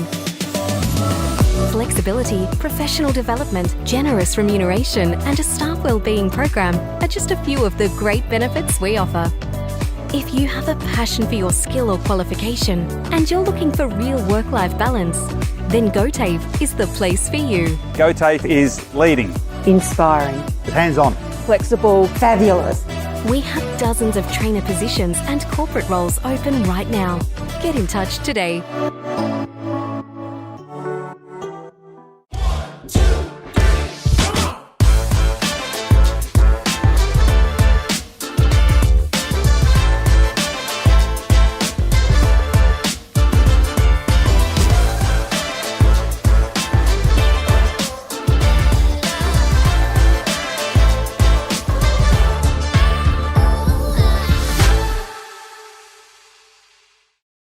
At 2AY, we're your home of live sport.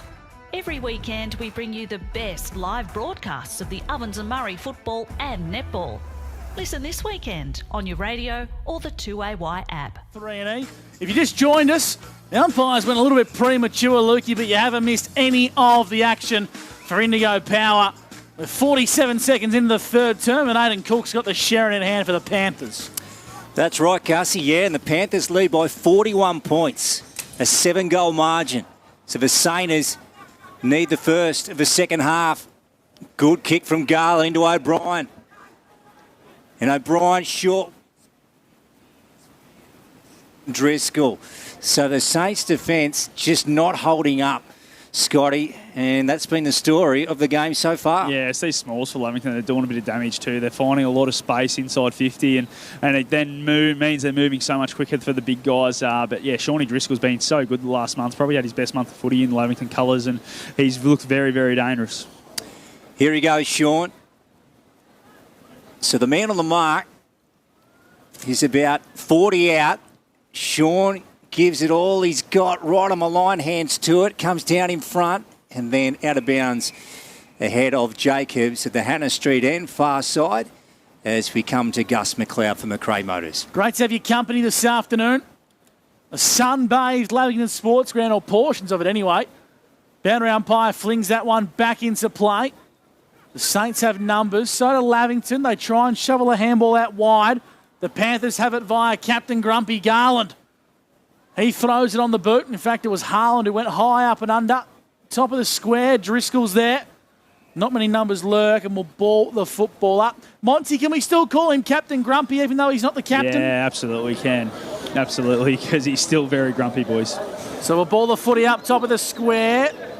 Working in a high tackle there was Curley. And he'll be a recipient of the free kick. Point blank range directly in front.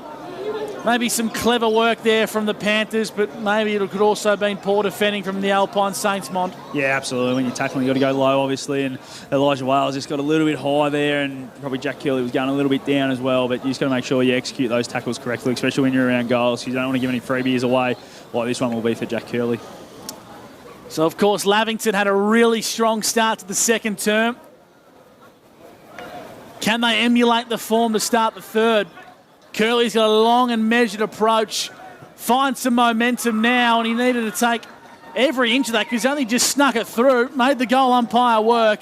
Lavington have got 9, 63 plays 10 on the Inspirations Paint scoreboard, Monty, and that's too easy.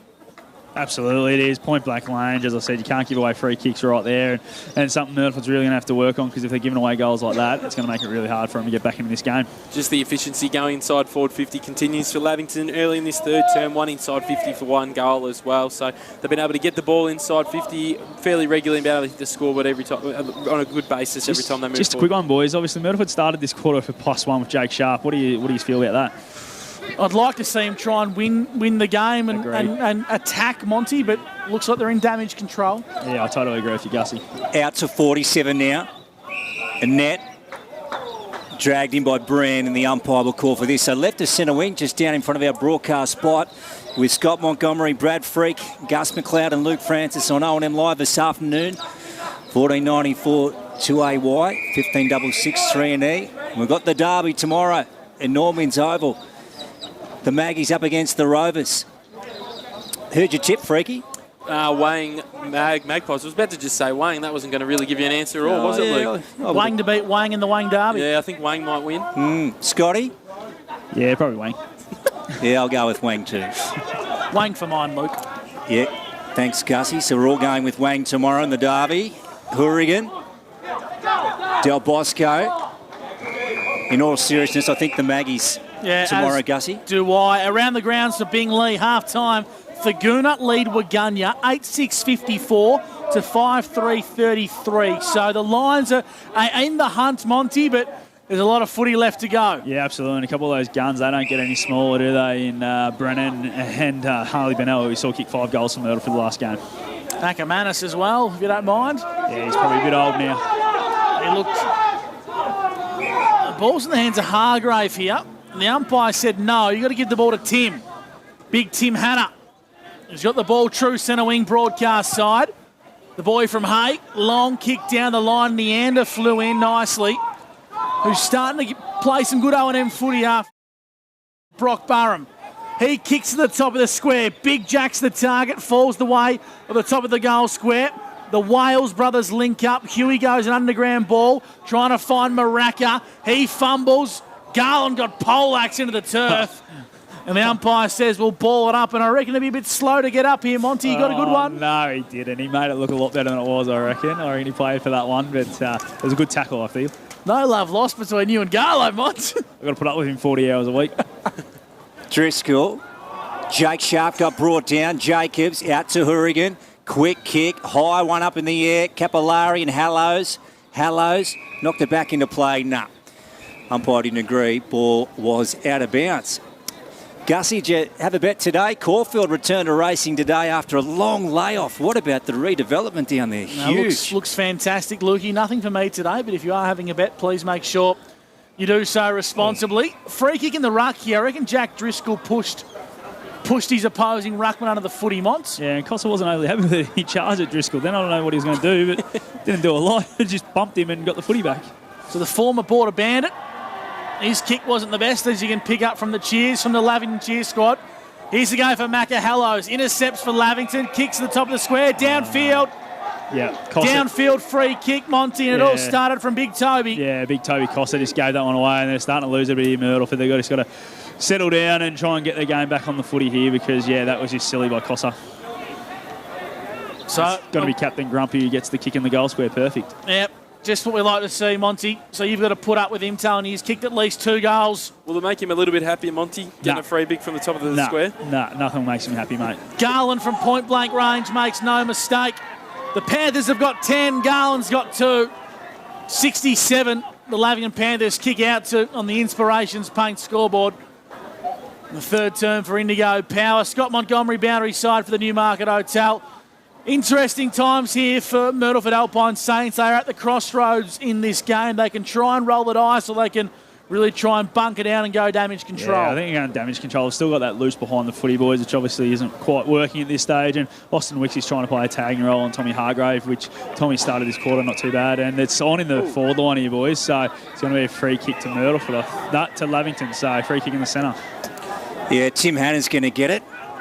for the Panthers. How long has Luke Garland carried the nickname of Captain Grumpy, Scotty, and who labelled him? Monty. No, I think my old man might have labelled him first, but probably 4 or 5 years since he got the captaincy, really. Okay. So probably more than 4 or 5 years, to be honest, probably 7 or 8. I find him quite pleasant, to tell you the truth. Yeah, you haven't seen him when... Oh, there's a bit going on off the ball here, boys, just quickly. Let's change topic. Yeah, there's a lot going on here. McKinlay, forward for the Panthers. Jake Sharp couldn't take it, goes again, knocks it out. Hugh Wales, thought that was an elbow. Sean Driscoll, O'Brien got a hand to it. Ball touched and has gone out of bounds. So 63 plays 10 on the Inspirations Paint scoreboard. Let's go to Freaky on the 40-wing stats. Yeah, 4 inside 50s to 1 in favour of Lavington this third term. Really, everything's in their favour of them. 3 disposals to Jake O'Brien, Tom Hargraves and Billy Glanville to start this quarter as well. 9 minutes gone, A.T. Jones time clock. Forrest is in the ruck. He brought that down for the Alpine Saints. Lurking around this ball is Bedendo. Spills out now. Bedendo's going to have another crack. Macahallow's here for the Panthers. And taking it across the boundary line is Austin Wicks. Boundary throw in deep in the pocket. Monty mentioned earlier for the Newmarket Hotel. Bit of spice between these two sides off the back of Toby Costa's downfield free kick going the way of Hallows. And as a result, there's just a bit of spice and a bit of temper flying in this game. Jack Driscoll took it out of the ruck, needs to get rid of it. He did. The Alpine Saints need to get some clean possession. It comes now via Jacobs. The kick wasn't great. Joe Hansen for Lavington. They come inboard. Harlan, he's in range from here. In the end, kicks fat side, trying to find Big Jack. Falls the way of O'Brien. Macahallow's deep in the pocket. Steadies, kicks to the top of the square. Not quite the right kick. Didn't quite favour Luke Garland. He takes it across the paint for a minor score. 1-4 to 10-4. It's a mind-boggling game, Luke Francis, on the Inspirations Paint scoreboard. 64 to 10. Lavington lead comfortably. Yeah, Garcia and Jake Sharp from the fullback position to Hourigan. Freaky leading possession getter, both teams, thanks to 40 wings. Yeah, Ewan McKinley's up to the 15 for the Lavington Panthers, where if you look at the Myrtleford Alpine Saints, Mitch Delbosco's up to 14 for them. Ball wrapped up on the half-back flank here, and the umpire's going to call for it again. So 64 plays 10. If you just tuned in to O&M Live, the Panthers lead on the Inspirations Paint scoreboard. A.T. Jones time clock has gone 11 minutes, third term. Here's Gus McLeod for McRae Motors. Glanville got a kick away up towards half forward. O'Brien comes through. Harlan, kick was smothered.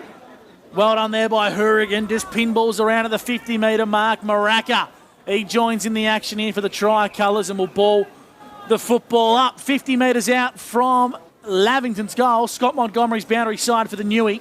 Yeah, boys, not a lot going on down here. It's obviously been a bit of a stalemate for the last couple of minutes, so not too many changes or anything going on. Clock's thrown a spanner in the works and gone from 11 minutes to 23, so we're going to have a nightmare there for the rest of the third term. Maraka, he gets his hands on the footy, goes out wide. Sharp was on the overlap, he got ignored. And Lavington are just trying to hit up a few targets. In fact, they're going to go long down the line now. It's a nice-looking kick. Mark's been taken out in front. Looks like it's... Is it Wicks out there, Lukey? Yep, that's it, Gussie. And he comes in board. He's got the former coach, Jake Sharp. Gus McLeod just with his head in the game, picking up that discrepancy on the time clock. It's about a 10-minute discrepancy we got here. And now we're counting down, Luke. No, Gussie. So, dear, oh dear. The one time I don't start my own clock. How good's that? And Wicks, the half-forward flank through Hannah's hands. Sweeping hand pass. Johansson. Glanville. Back to Hansen. Now he's retreating a long way back here to Yates. So back pocket for the Panthers. Far side. Scoreboard end. Back to Johansson. So he's got 3 possessions in probably the last 30 seconds. Into spinner. Now the switch is on. Here they come to Yates. He's got Bevan on. Now Garland's over the top if he wants to use him. Comes to him now. So Luke's got it. Sean Driscoll wants a hand pass. Gets it. This is good footy from the Panthers. They've come to the open side. High ball, Cook. Dropped probably what he should have taken. Over the head handball to O'Brien. Gets around on that left. Scrubby kick. And the mark is taken by Forrest. And it will be tied up, Gussie. Umpire called not 15 there, Monty, for the Newey. Yeah, probably a good call. Probably only about 7.5, so yeah, right call. I've seen smaller ones paid today. Yes, yeah, true. Jason Rain, best in the business. He throws the footy up, gives it to Tim Hanna out of the ruck. Comes the way of Hopper, kicks to the fat side, hot spot. Contest forms. Didn't have the front spot, Curley. In the end, he's going to be penalised. Free kick to the Myrtleford Alpine Saints at fullback. Jake Sharp, his 40 wings, please, Brad. Yeah, he's up to his 5th of this quarter, which takes him up to 13 for the game. Which is a pretty good start to his comeback. Jake Sharp kicks inboard, nice kick. Bit too much on it for Booker in the end. Haaland been very good across halfback. He gathers, spinner was taken. Dispossessed of the footy. Well done, Myrtleford. Going to regather a stoppage here. And we'll ball the footy up on the edge of the centre square. Don't know what stage of the quarter it is, but I'd say it's about midway through. 64 plays 10. We'll give our friends at AT Jones a plug, Lukey. Why not, Gussie? Hugh Wales, Jacobs, holding free kick here. Alex Jacobs plays on to Capillari. First half he played in the long sleeves and now he's playing without them. What's happened there, Scotty? The ball, Mitchie Del Bosco just slung Joe Hansen to the ground. And, obviously a little bit of spice as we spoke about. So they've just got to settle down here, Myrtleford, and not give away too many free kicks. Oh, Craig Miller would be absolutely fuming at that. He looks pretty tame down there, Lukey. Yeah, I looked at you are right. You didn't have to say that, Gussie, but you are right. And then inside 50, the art of radio, eh? And then Butler. So they turn it over again, the Saints. Here he comes, Adam. Look at that one. That's what you want. Big high forward entry. Hannah at the back. No. Front position Forrest, I reckon, Scotty. Yeah, that's how I'd like to see it pay, but nope. Oh, he's paid it to Lavington, I reckon. Wow, controversial, Monty. That's it. I suppose who's going to tell Tim Hannah it's not his mark? Yeah, I thought man in front was normally paid when it was a double grab. But anyway, Timmy Hannah's going to go back and probably put this one through. Yeah, I clearly thought that was Riley Forrest's mark. Anyway, here goes Tim Hannah. Hannah straight in, and he gets another. It's a double, Lukey. That's the double, Gussie, for Timmy Hannah. And the Panthers, well, they get out to a very good break now. As we go back to Freaky, a star of the 40-wing stat sheet. Yeah, dominating this quarter are the Panthers. They're up to 9 inside 50s to 2, and they've been able to take full ascendancy in this third quarter now. If we have a look at the possession getters, all the midfield for the Lavington Panthers is getting right on top. Billy Glanville's up to 5 disposals, Jake O'Brien 5. Jack Harlan's had the 4 as well in this third quarter. Jake Sharp playing a bit of a lone hand for the Myrtleford Alpine Saints with 5 disposals in the third quarter. 15 minutes gone, AT Jones time clock, and here come the Panthers from the centre stoppage. Glanville up towards Garland. Probably his best game for the year, if you ask me. Inside 50, he goes to the one-on-one battle. Hannah brings it to ground level. Curley wants to get some crumbs. Comes back on the last line of defence, Elijah Wales. His handball was smothered, boundary throwing deep into the pocket for the Lavington Panthers. 11-4-70 to 1-4-10. Only one goal for the Alpine Saints. They love one desperately, but it's at the wrong end of the ground, Luke. It is, Gussie. Let's have a look. Forrest, Hannah, Hopper, and then pulled off the ball, Forrest. What's going to happen here? He'll get the free kick, Riley. So he wasn't paid the mark moments ago, but he'll get the free kick on this occasion. He's going to go short to McPherson. They come this way through Capillari to Hourigan. Defensive 50 the Saints. They trail by 10 goals, if you've just joined us, 60 points. And the time clock looks to be on track now. 18 minutes gone. AT Jones time clock, third term. Back out to Forrest. So they switched to right out the other side. So the Saints got to build on this. So Booker's got a chance to run onto it. He's been quiet today, Riley. And then sends it inside 50. Beautiful kick. And hits Riccardi. Scotty? Yeah, how good a kick is that? That's just vision, and Riccardi really led at him and then doubled back and was able to just find the space there. And Chrissy Nett, not much you could do there as the defender, just too good. And when you can kick it like that, why not find your teammates inside 50? And Brodie Riccardi have a nice, easy shot from straight in front of you. So, Freaky, what does that make the inside 50s? Yeah, in this third quarter, it's 10-3 now, Luke, in favour of the Panthers. Good on you, Brad Freak, for 40 winks. Riccardi kicks the Saints second. So 70 plays 16 on the Inspirations Paint scoreboard as we go back to Gussie McLeod for McRae Motors. Well, I've got nothing for you, Luke, so I'll go to Scott Montgomery for the Newmarket Hotel. Yeah, as we spoke about, how good a vision was that? I know I said it, but Riccardi, to be able to lead up, he's nous to be able to get back around, and then the vision from Booker just to get it inside 50 to him. That's what Myrtleford need to do. The way they moved it from back half to forward half there was so good. We haven't seen that enough today. They've been taking on too many kicks probably through the middle and turning it over, whereas that one they kept it nice and wide and were able to use the footy going inside 50. Riccardi's only had 4 disposals since quarter time, so you just wonder that big hit he copped in the second quarter might have slowed him down a little bit for the game today. Great observation from the number one stats man, Brad Freak, 40 winks, Hargrave. Little toe poke up towards half forward. Elijah Wales has the front spot on Driscoll. Breaks away from the contest, but his handball up the ground was poor. Pinballs around, boundary line's the destination the Saints want to get to. And it spills out. Monty for the Newmarket Hotel. Craig Miller seems very composed at boundary level. What's the messaging from the Alpine Saints camp? Yeah, I'm obviously not close enough to hear that, Gussie, so a bit hard to tell. But he's you've changed spots. Yeah, I had to move, mate. The trainer's took my spot today. Jeez, is that Bronte Young? Yeah, she's down here. She'll be getting a spray, kicking Monty out. Apologies, Monty. I didn't realise you had your spot pinched. Yeah, I moved down today. Wicks, last line of defence. Jacobs now. He's got to be clean. He finds Martin. He's been good on the 40-wing stat sheet. So is Jake Sharp. Penetrating kick out towards half-back, and it's fine to Booker, who comes inboard. And now it's in the hands of that man, Austin Wicks, who's playing some good footy this year, Luke, from Macrae Motors, and commentator's curse. He's turned it over. Yeah, Gussie, and then on to Glanville. Came from Harland. So here they go. And a 50, Scotty. Yeah, I think it was against Booker, boys. Just ran inside the protected zone. So I'm pretty sure that's on why that one was paid. So, and it looks like a nice 50 too. It's going to take him to about 30 out. So not a bad 50 at all. Billy Glanville normally doesn't waste these opportunities.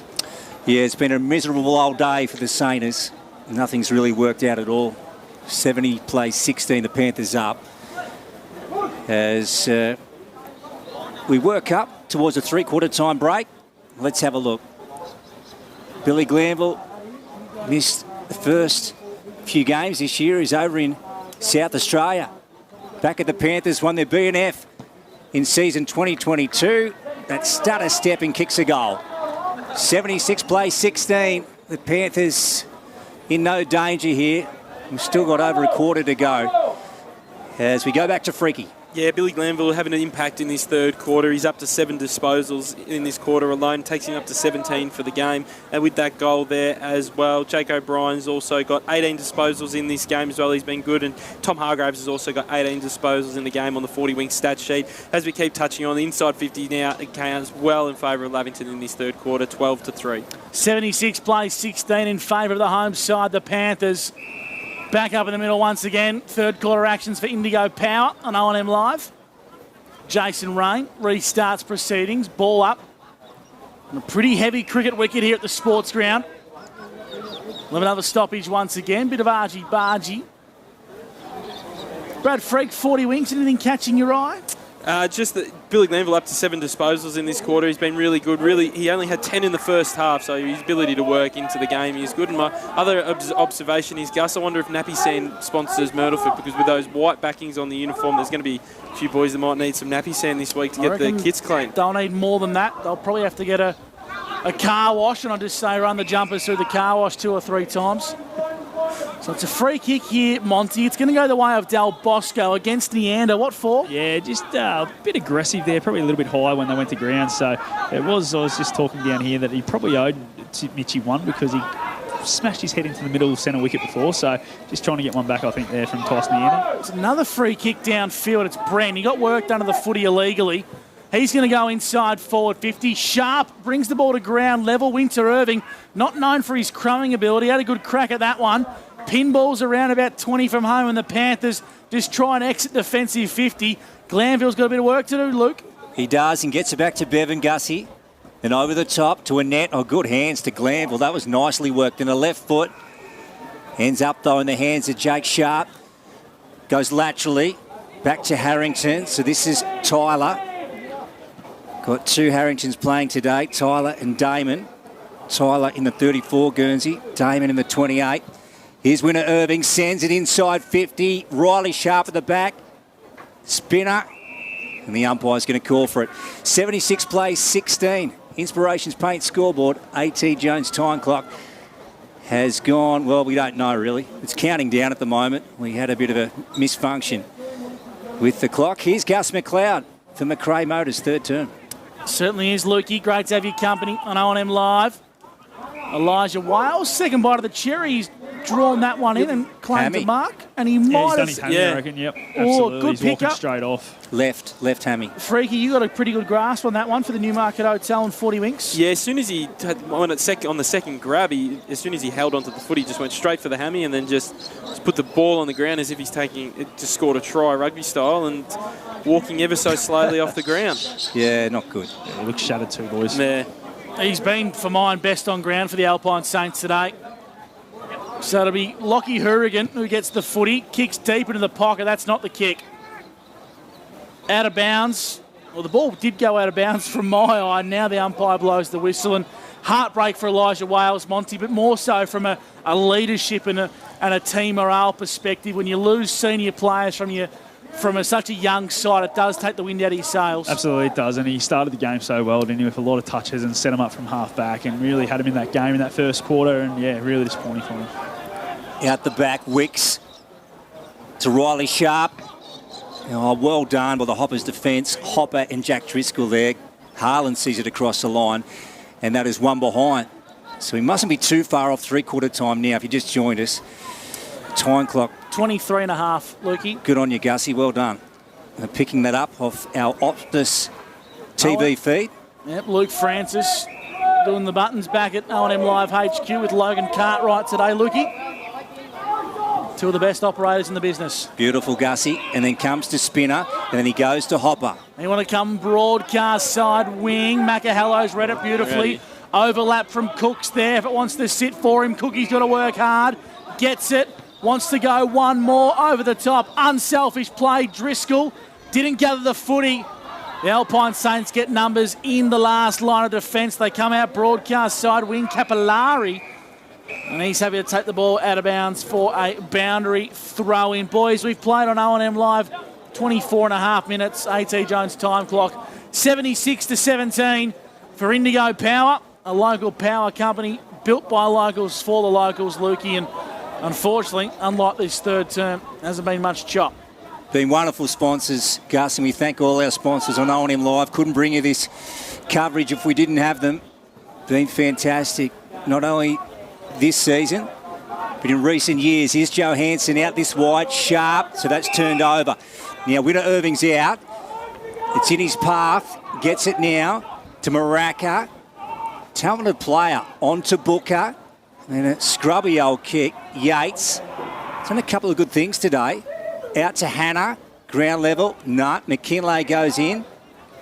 And then Yates got brought down without it. He'll get the free kick. They play on, so the advantage to Joe Hansen. They're out to Curley. And then Curley, smothered by Harrington. And then ground level, picked up and tied up, Gussie.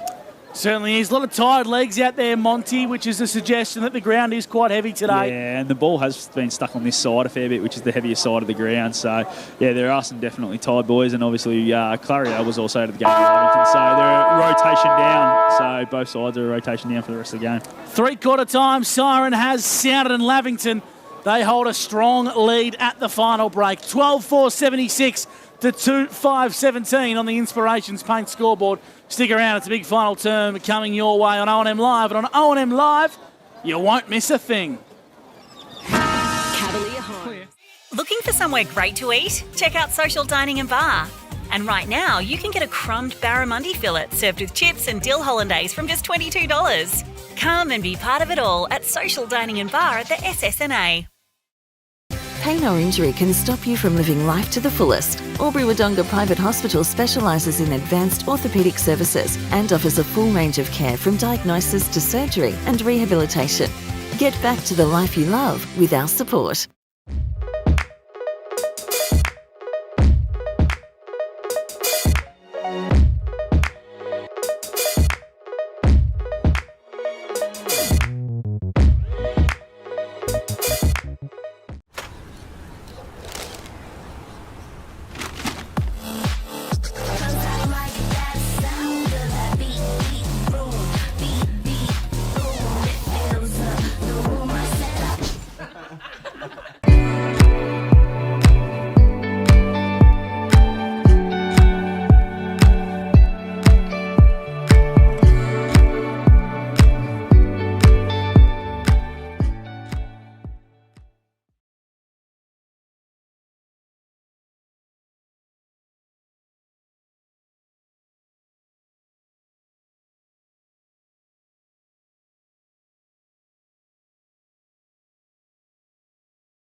Go where you can live and learn locally. Go where students come first. Go for the choice of 120 courses across 11 campuses. Go for it with GoTAFE. 0.0% alcohol. This changes everything.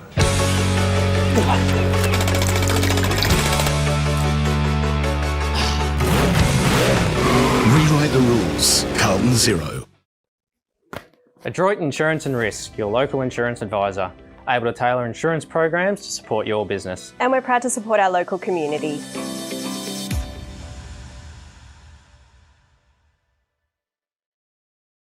How many subscriptions do you have? One for entertainment? And one for news? And meditation? One for sport? And one for music? Whatever you're into, you can now manage select paid subscriptions in one place and save up to 10% with Optus SubHub. Discover what's trending and save by bundling them all together. Streamline your subscriptions with Optus SubHub. It starts with yes. GoTAFE is hiring, and we want you on our team. Flexibility, professional development, generous remuneration, and a staff wellbeing program are just a few of the great benefits we offer. If you have a passion for your skill or qualification and you're looking for real work-life balance, then GoTAFE is the place for you. GoTAFE is leading, Inspiring. hands-on, Flexible. Fabulous. We have dozens of trainer positions and corporate roles open right now. Get in touch today.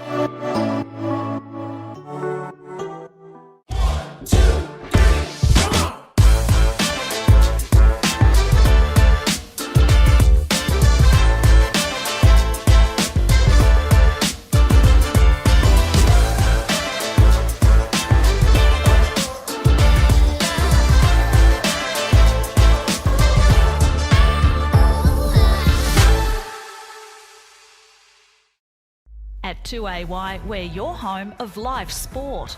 Every weekend we bring you the best live broadcasts of the Ovens and Murray football and netball.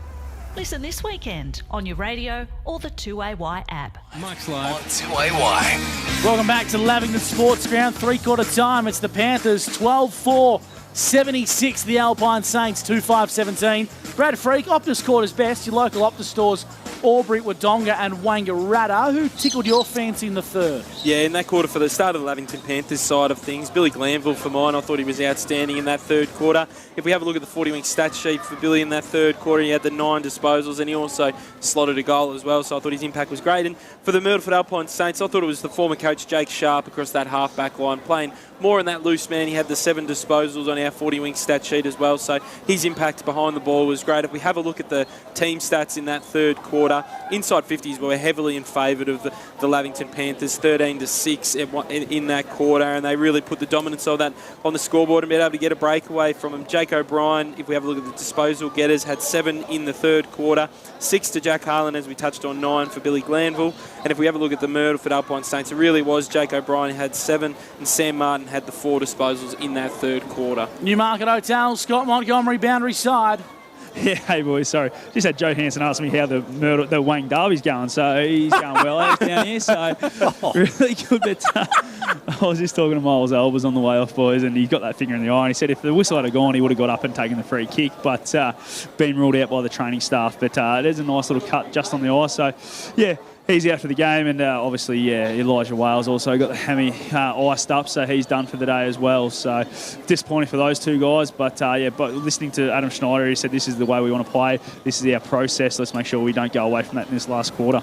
You could tell Joe Scotty it's all square in the Wang Derby at the moment. Well, he goes, how's the other game going? I had no idea what game he was talking about. He goes, oh, the Wang game. What? That's tomorrow. How's this around the grounds for Bing Lee? Three-quarter time.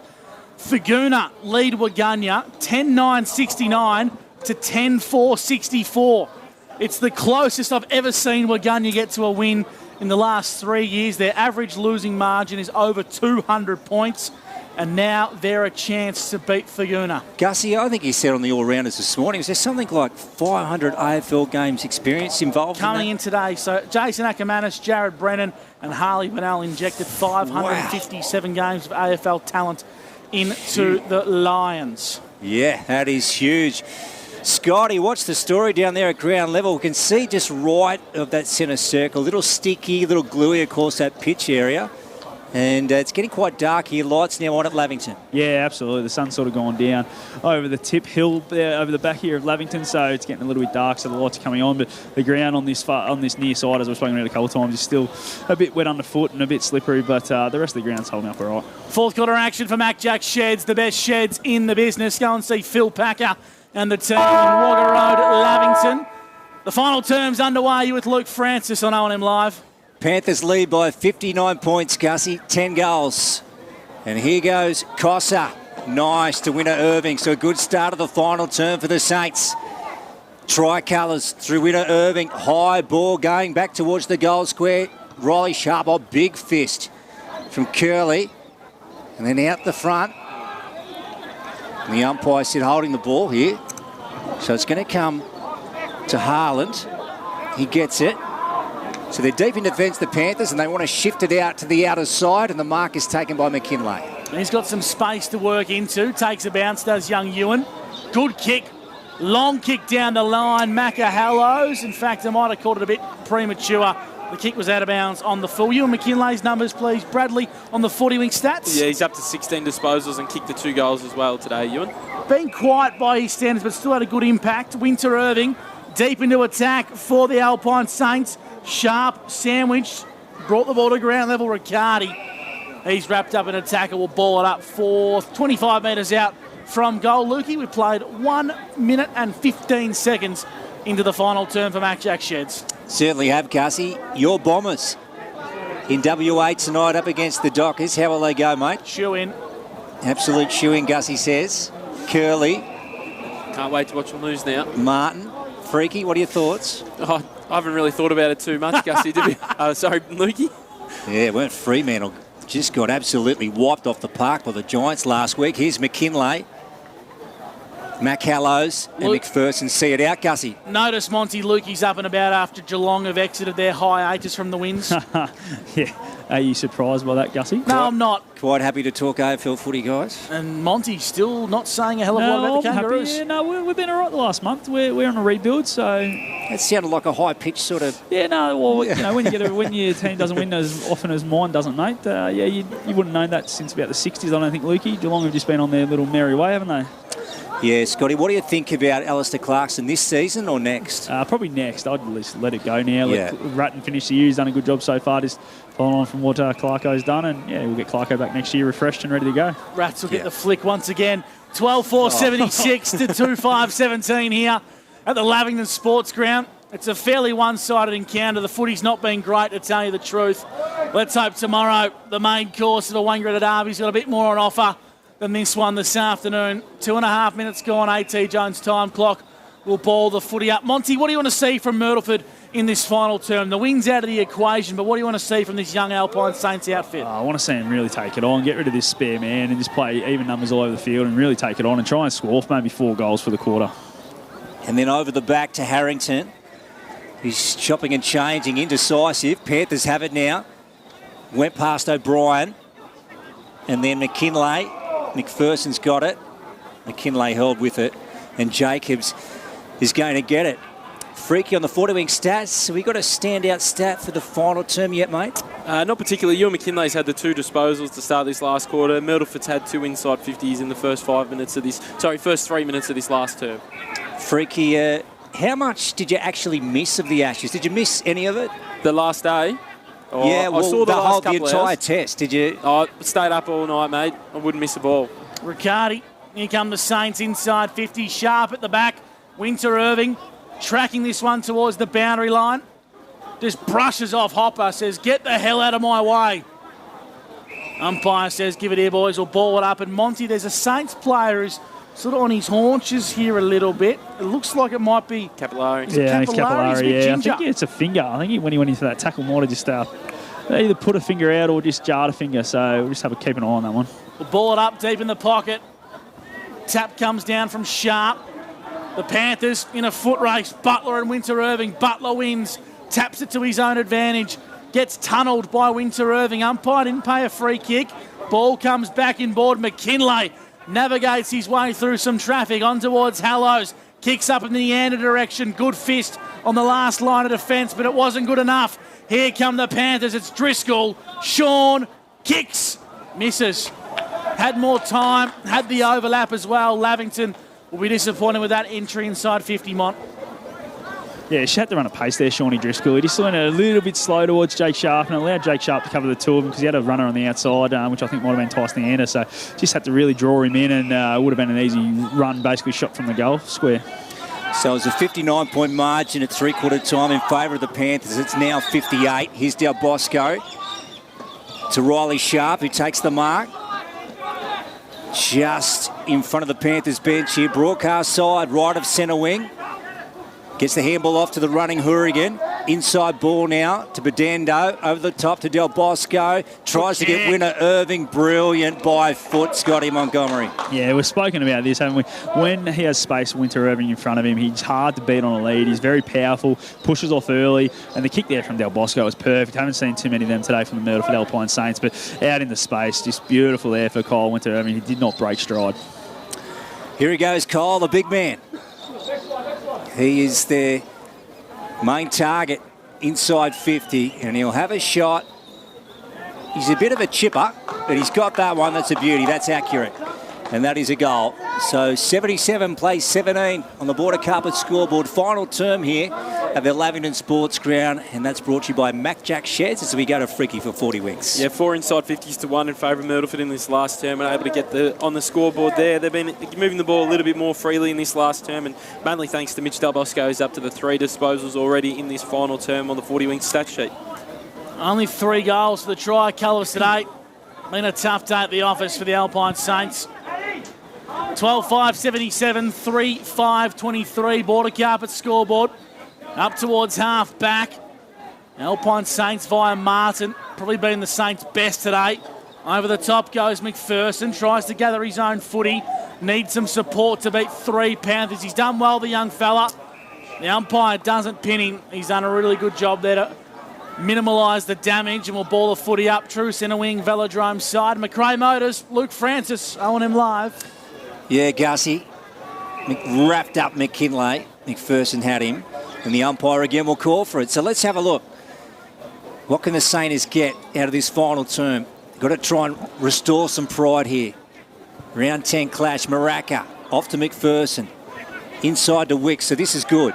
Then a high ball going in again. Winner Irving worked under the ball by Butler. And now he's at the bottom of the pack. And a free kick for in the back, Scotty. Yeah, absolutely. Just a sloppy tackle there. Just fell on top of him there, Riley Sharp. Just needed to be a little bit better because they were in a good position there and had numbers around the footy. But, yeah, just a little bit sloppy. In fact, it's Yates at the bottom of that pack. And he's going to come out this side, Gussie, or not. Harlan's telling him to go back the other way, and he goes to Curley. He certainly does. Chasing some around the grounds between Waguna and Faguna. Big, big game building out there. 5 points to lead. The latest we heard to Faguna over the lines. Harley Benalla clear best on from our correspondent Steve Turvett from the Border Mail. Out of bounds on the full. Huey Wales the recipient. True centre wing broadcast side. Umpire's given a bit of turf there, Monty, and Huey's just going to play on ever so sneakily. Left foot booming kick inside 50. Sharp was the target. Comes to ground level. Well done by Declan Brand. Applied a good tackle. And the umpire said, give it here, we'll ball it up. Around the grounds, Bingley. Bulldogs by 5 points. 5 minutes in to the final term over Waguna. The Lions are within a sniff, Lukey. Beautiful, Gussie. Gee, what a win it would be, eh? Wouldn't it be huge? It'll be a national news story. Hugh Wales fires one in. Look at that. Huey! Brand comes out and takes it in the mitts. Nice, Scotty. Yeah, exactly. Just went bang straight away, didn't he, Huey Wales? Didn't wait, saw the target and just kicked it. Something they probably haven't done much of today. They've just waited for a lot of them. As we see a bit of going on off the ball again here, boys. So just keep an eye on this one. Yeah, so Butler and Winner Irving. Wouldn't want to be in between those two. I think you just let that one go. When you're two raging bulls, yeah, absolutely. You don't want to be in the middle of that one. No, just let it go, boys. Declan Brown, he's pushed that. That one's gone across the face and through for one behind. So 77 plays 24. Border Carpet scoreboard. Panthers up by a big margin final time. Brought to you by Matt Jack Sheds. Here's Gus McLeod from McRae Motors on O&M Live. So Lavington come out broadcast side wing. They could have raffled that. Harlan's going to take it. Around the grounds, Bing lead. Dedarang lead to Langata, 64 to 59. Midway through the final term. Inboard towards Neander goes Harlan. Well-weighted kick. Monty, the rise of Jack Harlan. He's become one of the best halfbacks in the competition, and he was struggling to play senior footy for a long period of time. Yeah, absolutely. He's an 80, 90-metre player. The way because he takes them on, he runs the footy, and he kicks at 60 or 70 on the fly. So he's a very versatile player down back for Lavington. So it's a free kick. It's going to go the way of Macahellos, I think it is. He's too far to score, Macca, but he can arc around, wheel and go. Kicks to the hot spot. Sun in the eyes, doesn't faze the Lavington Panthers, and flying across the pack, taking the mark is young Driscoll. It's Sean. He'll go back and have a set shot 35 metres out directly in front. Yeah, well read there. I think it was meant for Luke Gallen. That kick, but the sun was right in his eyes out the stop, and Shawnee Driscoll coming from the side, obviously not affected by the sun. And it was a nice little kick by Macahella. Just took a little bit off it, sat it out in front, and yeah, that's what they needed to do, just to get a bit of momentum back here, Lavington, because Myrtleford's probably been on top for the last 5 minutes. In a bit of a purple patch is Sean Driscoll. Good run of form. Last month of footy. Kicking to the scoreboard and distance. Won't trouble the former Albury Tiger. Stabs at it. Pushed it across the face for a minor score. 12-6-78 the Panthers. 3-6-24 the Alpine Saints. It's for Border Carpets and O&M Live. And the Alpine Saints kick out to the Velodrome side. Yeah, Gussie, Hopper. They're going to bring it back in. Sam goes with a long one. Sends it in. Aiden Cork nearly got it. Hourigan. Garland's got him. Did he take the tackler on? No. Umpire is happy to call for it. So let's have a look. Deep in the Saints back line. Panthers with a scoring chance. Driscoll out of the ruck has gone through for one behind. Waganya have hit the front around the grounds. 1 point lead over Thaguna. Do you believe in fairy tales, boys? Oh, and 79 plays 24 here at the Lavington Sports Ground. Panthers up. So we're going 11 and a half on the A.T. Jones time clock. So what do you tell me, Gussie? Is it 2 years? 2.5 years. They haven't won since before COVID. Yeah, wow. Waganya. They won't have enough beer at the pub, will they? Oh, I reckon they'll find a way. Driscoll, hands on the footy for the Panthers. Inboard towards Big Cookie. Got a bit of an ear massage on the way through. Umpire ignored that one. Comes the way of Bedendo. Gets a handball in the way in the nick of time. Nick Brennan. Haven't caught his name too many times today. High up and under kick. Bevan sits under it. Here's the go now. Falls the way of Maraka. His kick was okay. Up towards half forward. The Saints will get advantage here, will they? Ashton McPherson is going to bring the footy back. Monty, Newmarket Hotel. Yeah, that one was there, but a few people in the crowd calling for 50, but I don't know about that. Declan Brown's going to have to come back and kick over his mark here. So, Winner Irving's. Sorry, Gussie. Winner Irving's going to reset now. He's gone back to his blocks, the starting blocks. Declan Brand lowers inboard. Huey Wales had some good delivery inside 50 early days. Can he produce the same? Kicks fat side. Winter Irving, good pack flies, brings it to ground level. Hopper's there for the Panthers on hands and knees. They try and fizzle it out towards Hanson. Butler, he has a go for the Panthers. Links up with Macahellos, and here come Lavington. McKinlay over the top to Neander and then puts it on the boot. Thumping kick going forward. Driscoll put it down. That was Jack. This is Sean, front and centre. Over the top to Jack. Jack running into an open goal and kicks it. That's Lavington's 13th. And that's 3 for Jack Driscoll, a treble. 85 plays 24. The Panthers safely home in this round 10 clash on the Border Carpet scoreboard as we go to Freaky.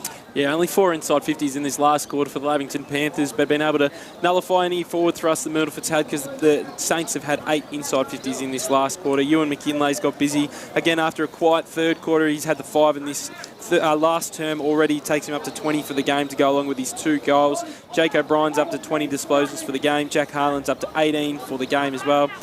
Billy Glanville's up to 22 and Tom Hargraves is up to 18 disposals for the Lavington Panthers. We have the Myrtleford side of things. Mitch Del Bosco's up to 19 disposals and Jake Sharp's up to 17 disposals and Sam Martin's up to 14 in this game as well. Around the grounds, Bing lead, 2 quick goals to Thaguna. They lead by 11 points over Waganya. Fourth quarter for Mac Jack Sheds on O&M Live. We played 14 minutes into the final term here at Lavington. Glanville gone into the midfield. Harlan gets his hands on the footy for the Panthers. Wrapped up in a tackle and will ball it up. 13-7-85. 3-6-24. The Lavington Panthers lead the Myrtleford Alpine Saints for the Border Carpet scoreboard. Free kick in the ruck here. It's going to go the way of the Alpine Saints. Umpire's not going to pay advantage to Riccardi. And Monty, I can't work out what that free kick was for. I think it was in the ruck. He just jumped a bit early. He's paid there, boys, so a bit of a shepherd. Inside 50, Harlan intercepts beautifully. Easily mount a case for Jack Harlan being Lavington's best today, Monty. Been very good, hasn't he? Set up a lot with that left foot off half-back. McKinlay through the heart of the ground. Look at that for delivery. Oh, just down at Jack Driscoll's haunches. Hourigan to Del Bosco to Hugh Wales. True half-back flank for the Tricolours. And Hugh wants to angle back towards the middle, over the top of Gribben. Bedendo beats him. Now he picks it up. Well done. Then over the top to Bren. And, well, you're lucky because he lost possession. And then Bevan tackled him without it. This is with Booker. Chip kick. Oh, no. And Harrington let it go to Harlan, Scotty. Yeah, not a great kick there by Booker going inside 50, was it? He probably had too many options at first, and then they all closed in on him a bit quick. And Jack Harlan, again, as we've spoken about, have been really good and takes the intercept mark. He's up to 5 disposals in the last quarter as Jack Harlan takes him up to 20 for the game. If you just joined the broadcast, probably not the most prettiest games of footy you'll see in 2023. 13-7-85, 3-6-24. Lavington have dominated since the first minute mark of the second term. Garland for the Panthers, kicks to a one-on-one. Cook makes a contest. Out the back, Myrtleford have numbers. Clumsy footy, comes the way of Riley Forrest. He can't keep it alive. Boundary throw in 50 metres out from goal. Myrtleford has got to play a bit of pride here, Luke. You just try and nestle down, limit the scoreboard damage, and maybe try and roll the dice for 1 or 2 goals themselves. Yeah, absolutely right, Gussie. I was just about to say, there's still a fair bit of time left in this game, so it's so important that they play out to the final siren here, Scotty. Yeah, absolutely. They can't afford to let Myrtleford kick a couple of goals here and just take away that little bit of percentage that Lavington are desperately after their slow start to the year. Yeah, they wouldn't want to see the Panthers reach the century, so 85 plays 24. Who's on the mic down there, Mont? I don't know, but it's bloody shocking. It's hard to hear you blokes, to be honest. Yeah. Sounds like someone's playing the old trombone. Yeah, you're right, Gussie. That's it. It's Steve Chalmers, just for everyone out there. It's definitely Steve Chalmers. So bloody hell, Chuck. We'll dob him in for sure. I'll do ground announcing, eh? And then your favourite, Luke? Yeah, that's it, Freaky. Absolutely spot on. Harlan winds up. Big kick going towards the scoreboard end. Sunjan goal of the day for Jack. That is a ripper. 91 plays 24 on the Border Carpet scoreboard. Panthers really starting to pull away. What about that, Gussie? That was a beauty. Around the grounds, Bingley, Faguna have kicked 5 unanswered goals. They lead by 27 points with 6 minutes to go. The fairy tale won't come true, Freaky. Red Rover, you reckon, out there, mate. And on the 40-wing stat sheet here, Jack Harlan ending this game outstandingly. He's up to 7 disposals in this last quarter. Takes him up to 22 for the game. Ewan McKinlay's also had 6 in this last quarter. Takes him up to 21 for the game as well for the Lavington Panthers. Back in the middle. Hannah just gains about 20 metres with the fist on towards McKinlay. He arcs around, gets to 50. He didn't run too far, I didn't think. The umpires pinned him. What? I reckon another 5 metres he might have been done, Monty. No, he don't forget he ran about 5 metres the wrong way before he did the arc, and then ran the arc, and then ran about 20. The other going heading towards goal, Gussie. Where's your sense of theatre? That was the highlight of the day, He should have taken 2 bounces and sidestepped a few blokes, I reckon. I reckon he should have. He's got a chance to put a tackle on here. Certainly doesn't work for Sunjan, that guy, Gussie. No, not at all. The umpire during the week. Myrtleford, they kick long down the line. Good contest. Hannah just smashes his way through. Hop up. He applies a nice tackle. Will ball the footy up. A little bit slow to get up there is Big Toby. Big ruckman. He's impressed me today, Monty. I reckon he's got a bright future ahead of him. He's been great for a young kid who's battled hard against one of the better ruckmen in the competition. So he's done really well, stood up, and he's definitely sore right now, boys. And Hopper brought across the line by Capillari.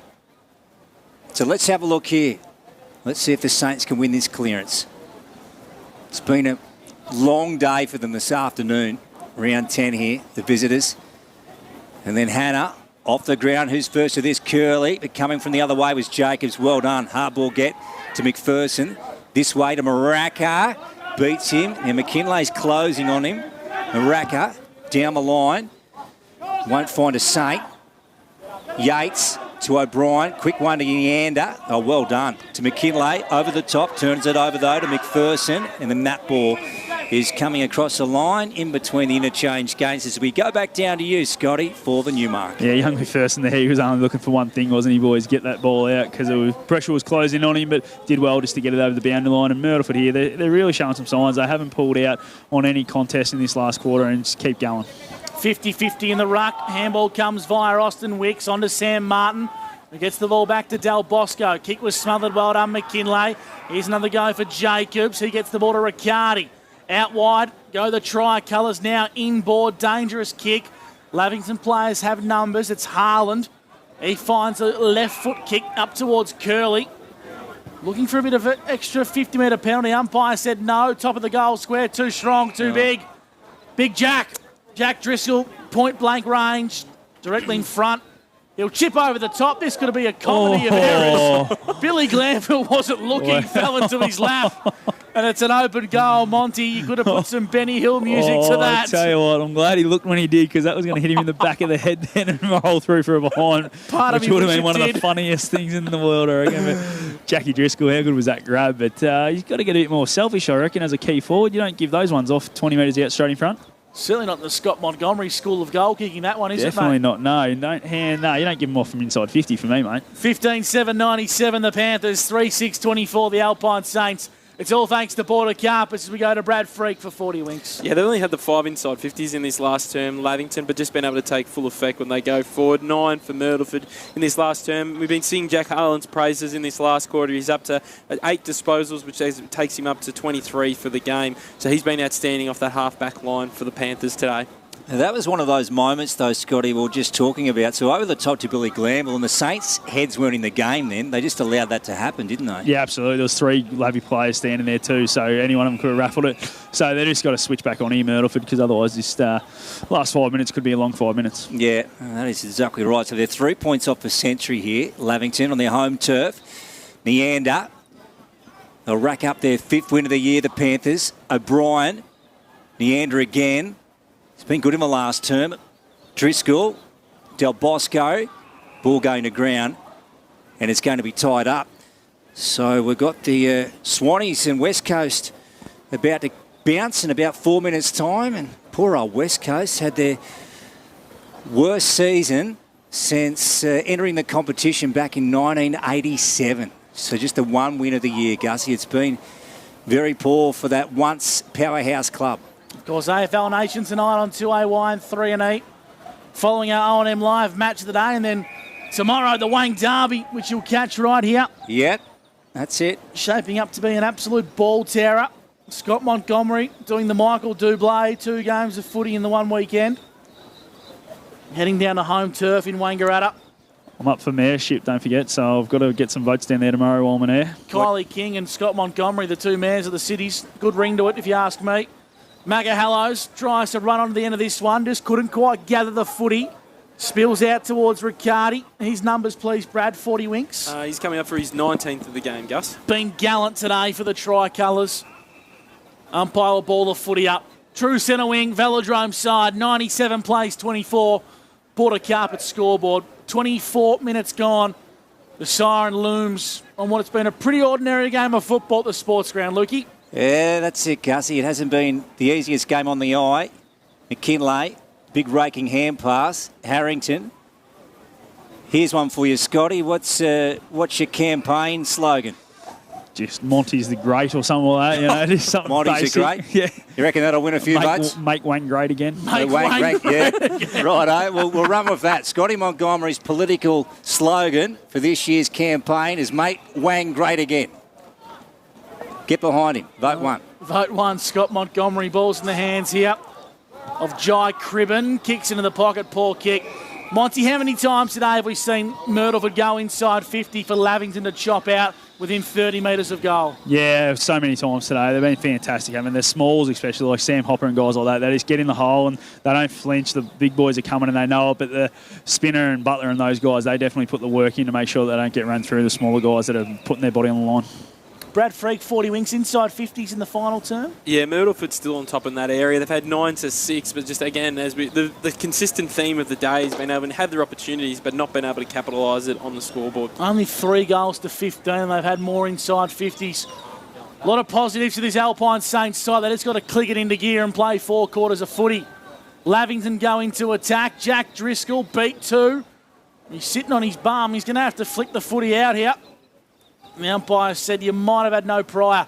We'll ball it up deep in the pocket, Lukey.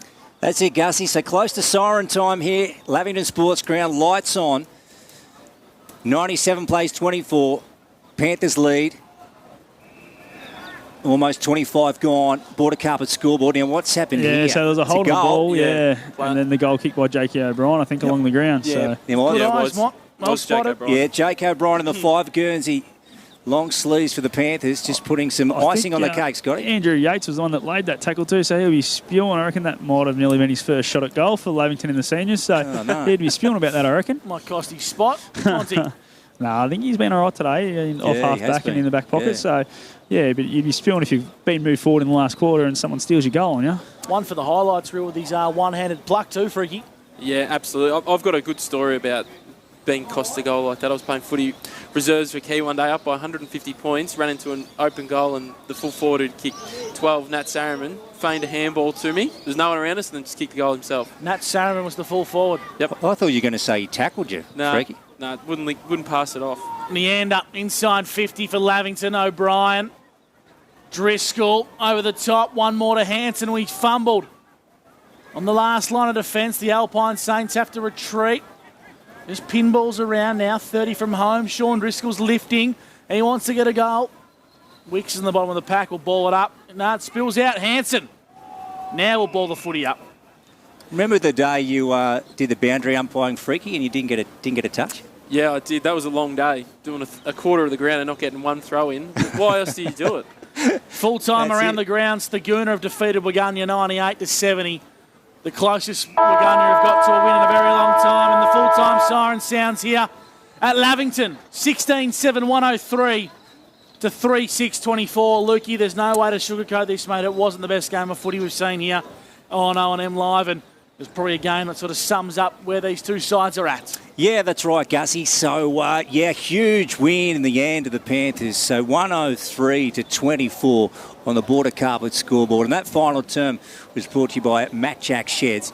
So very shortly we'll have our winner of the Anytime Fitness Player of the Day, and Scotty Montgomery will find that for us out on ground level for the Newmarket. But, the Panthers wasn't pretty, but they were good enough to get the job done here on their home turf this afternoon in front of a small crowd. Pretty overcast. The sun tried to beam through on a few occasions. It's out at the moment. Lights on here at Lavington, and Scotty makes his way out to the middle with Andrew Moyer from the Border Mail. And I'm sure we'll have Freaky darting out to take a photo too of our Anytime Fitness Pro of the Day to Gussie. And I just wonder who it'll be. It'd be a hard one to pick, wouldn't it, for the Panthers? No real standouts. Yeah. No, I think Jack Harlan for mine was probably a really good player in the second half. Jono Spinner was very good in the first half. Jack Driscoll will probably put his hand up now too with a few goals. He played a good game of footy. I thought we saw some really good patches from Luke Garland, Captain Grumpy, as Monty calls him, but going to be tough to pick, but that's why we leave the adjudications. Yeah, that's it. That's exactly right. He sees it very well from ground level. He'll try and split them. Now, let's have a look out there.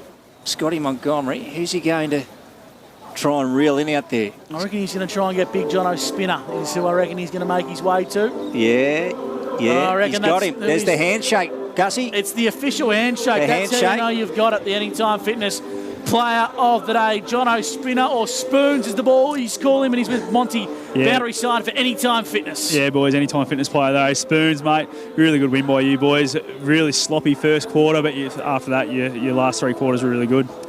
Yeah, no, we've been concentrating on really fast starts, I suppose. So it was good to start well, and forwards actually kicked straight for once. So helped our backs out a lot. Although it felt like the ball's in our back line a lot, but we just managed to kick straight, which is nice. That's it, mate. And yourself played on Riley Sharp, who, he does kick goals, but you're able to keep him pretty well quiet today. And, a massive job for you. And the back six in it as a whole really played their job really well, because the inside 50 count probably went their way and you guys were able to repel them every time they come in.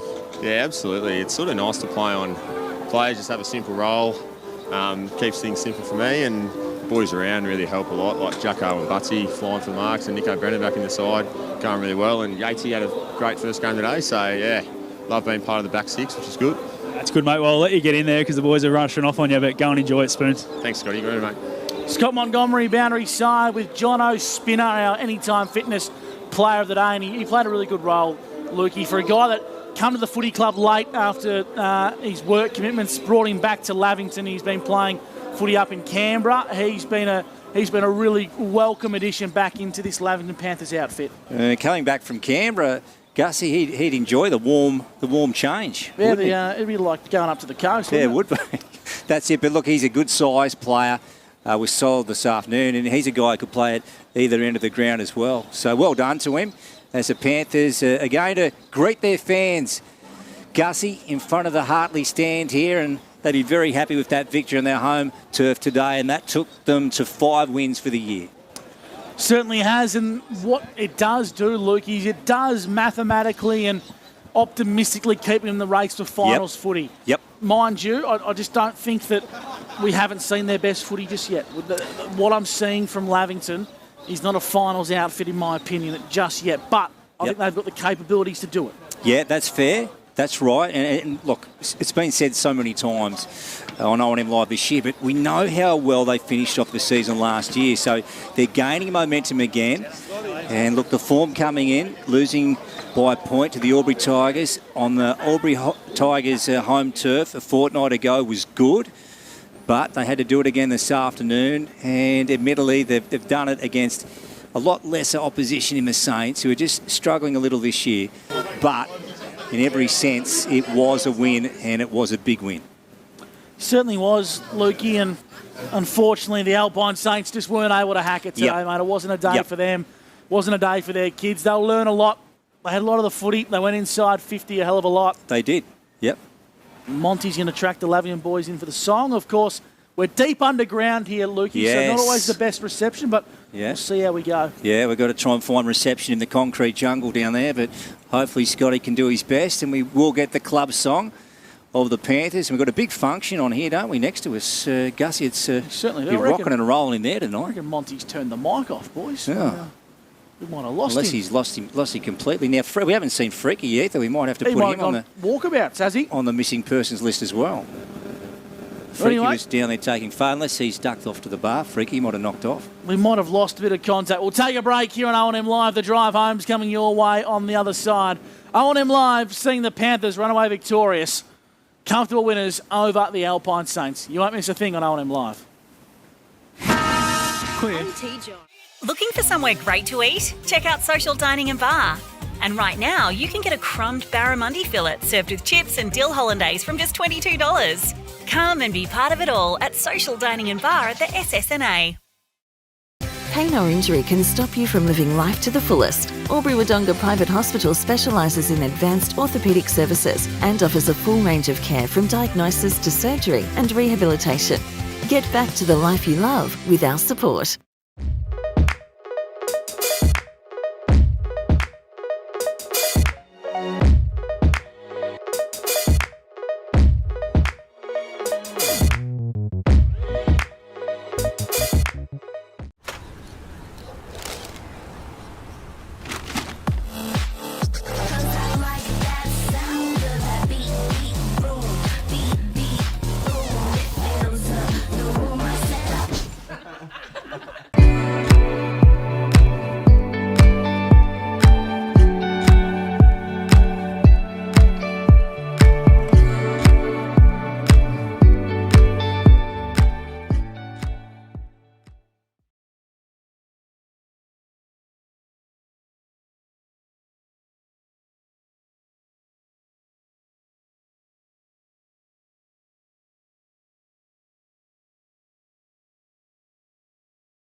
Go where you can live and learn locally. Go where students come first. Go for the choice of 120 courses across 11 campuses. Go for it with GoTAFE. 0.0% alcohol. This changes everything.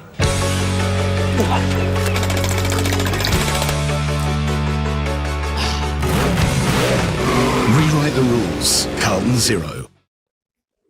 Adroit Insurance and Risk, your local insurance advisor, able to tailor insurance programs to support your business. And we're proud to support our local community.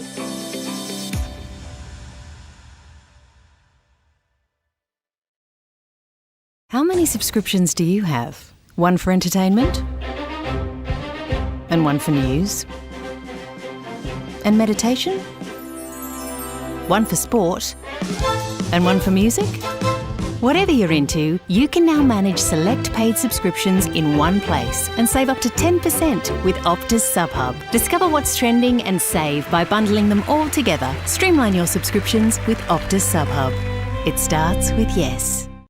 GoTAFE is hiring, and we want you on our team.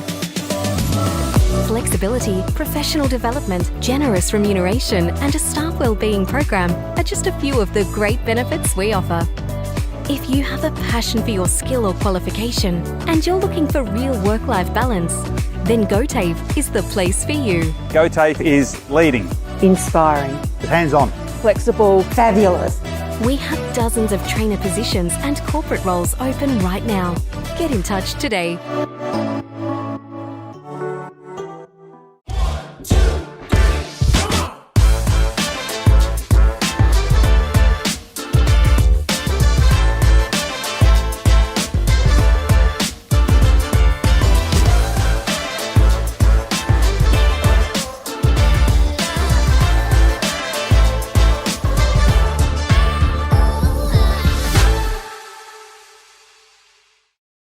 At 2AY, we're your home of live sport.